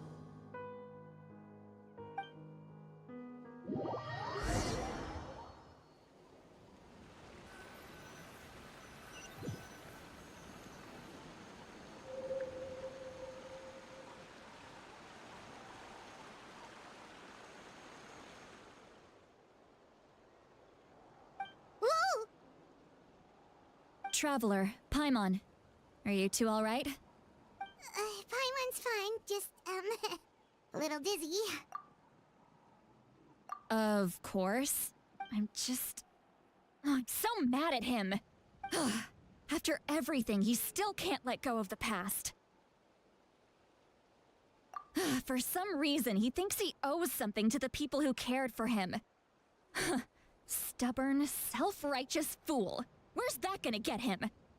Now that he's all grown up, he thinks no one can tell him what to do? He thinks he can just run away whenever he wants. I'll show him.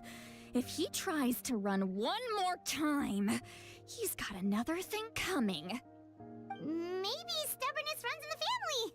Like grandmother, like grandson, as they say.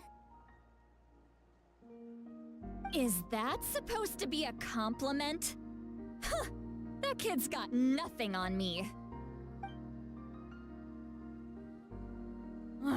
Anyway, back to what we just saw. I don't even know what to make of it. Yeah, the captain seriously wants to reconstruct the ley lines? What does it even mean? Something like the loom of fate, maybe? But how does that help with the abyss? The loom of fate? Oh, it's kinda hard to explain. Basically, it's a device from Conrio that has unbelievable power. Anyway, if he really wants to manipulate the ley lines, everyone in Natlan will be affected. Oh, this is big. Which means the captain has been honest from the very beginning. Auroron's memory proves that. Why is he so obsessed with saving Natlan? Oh, we've got to tell Moeka about this right away. Yes, she needs to know about this. Now.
If you've got trouble, I've got solutions.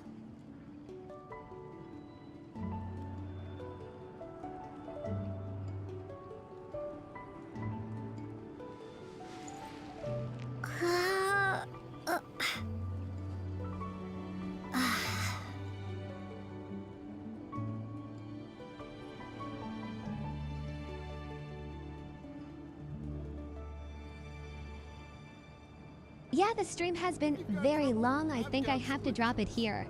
It's pretty late on my place, so. See ya.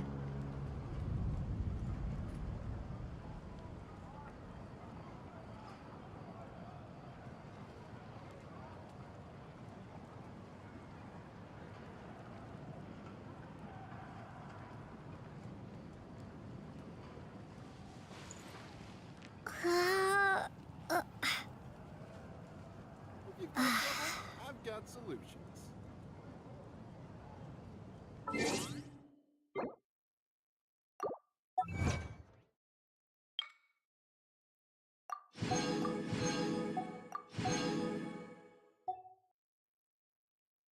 Huh?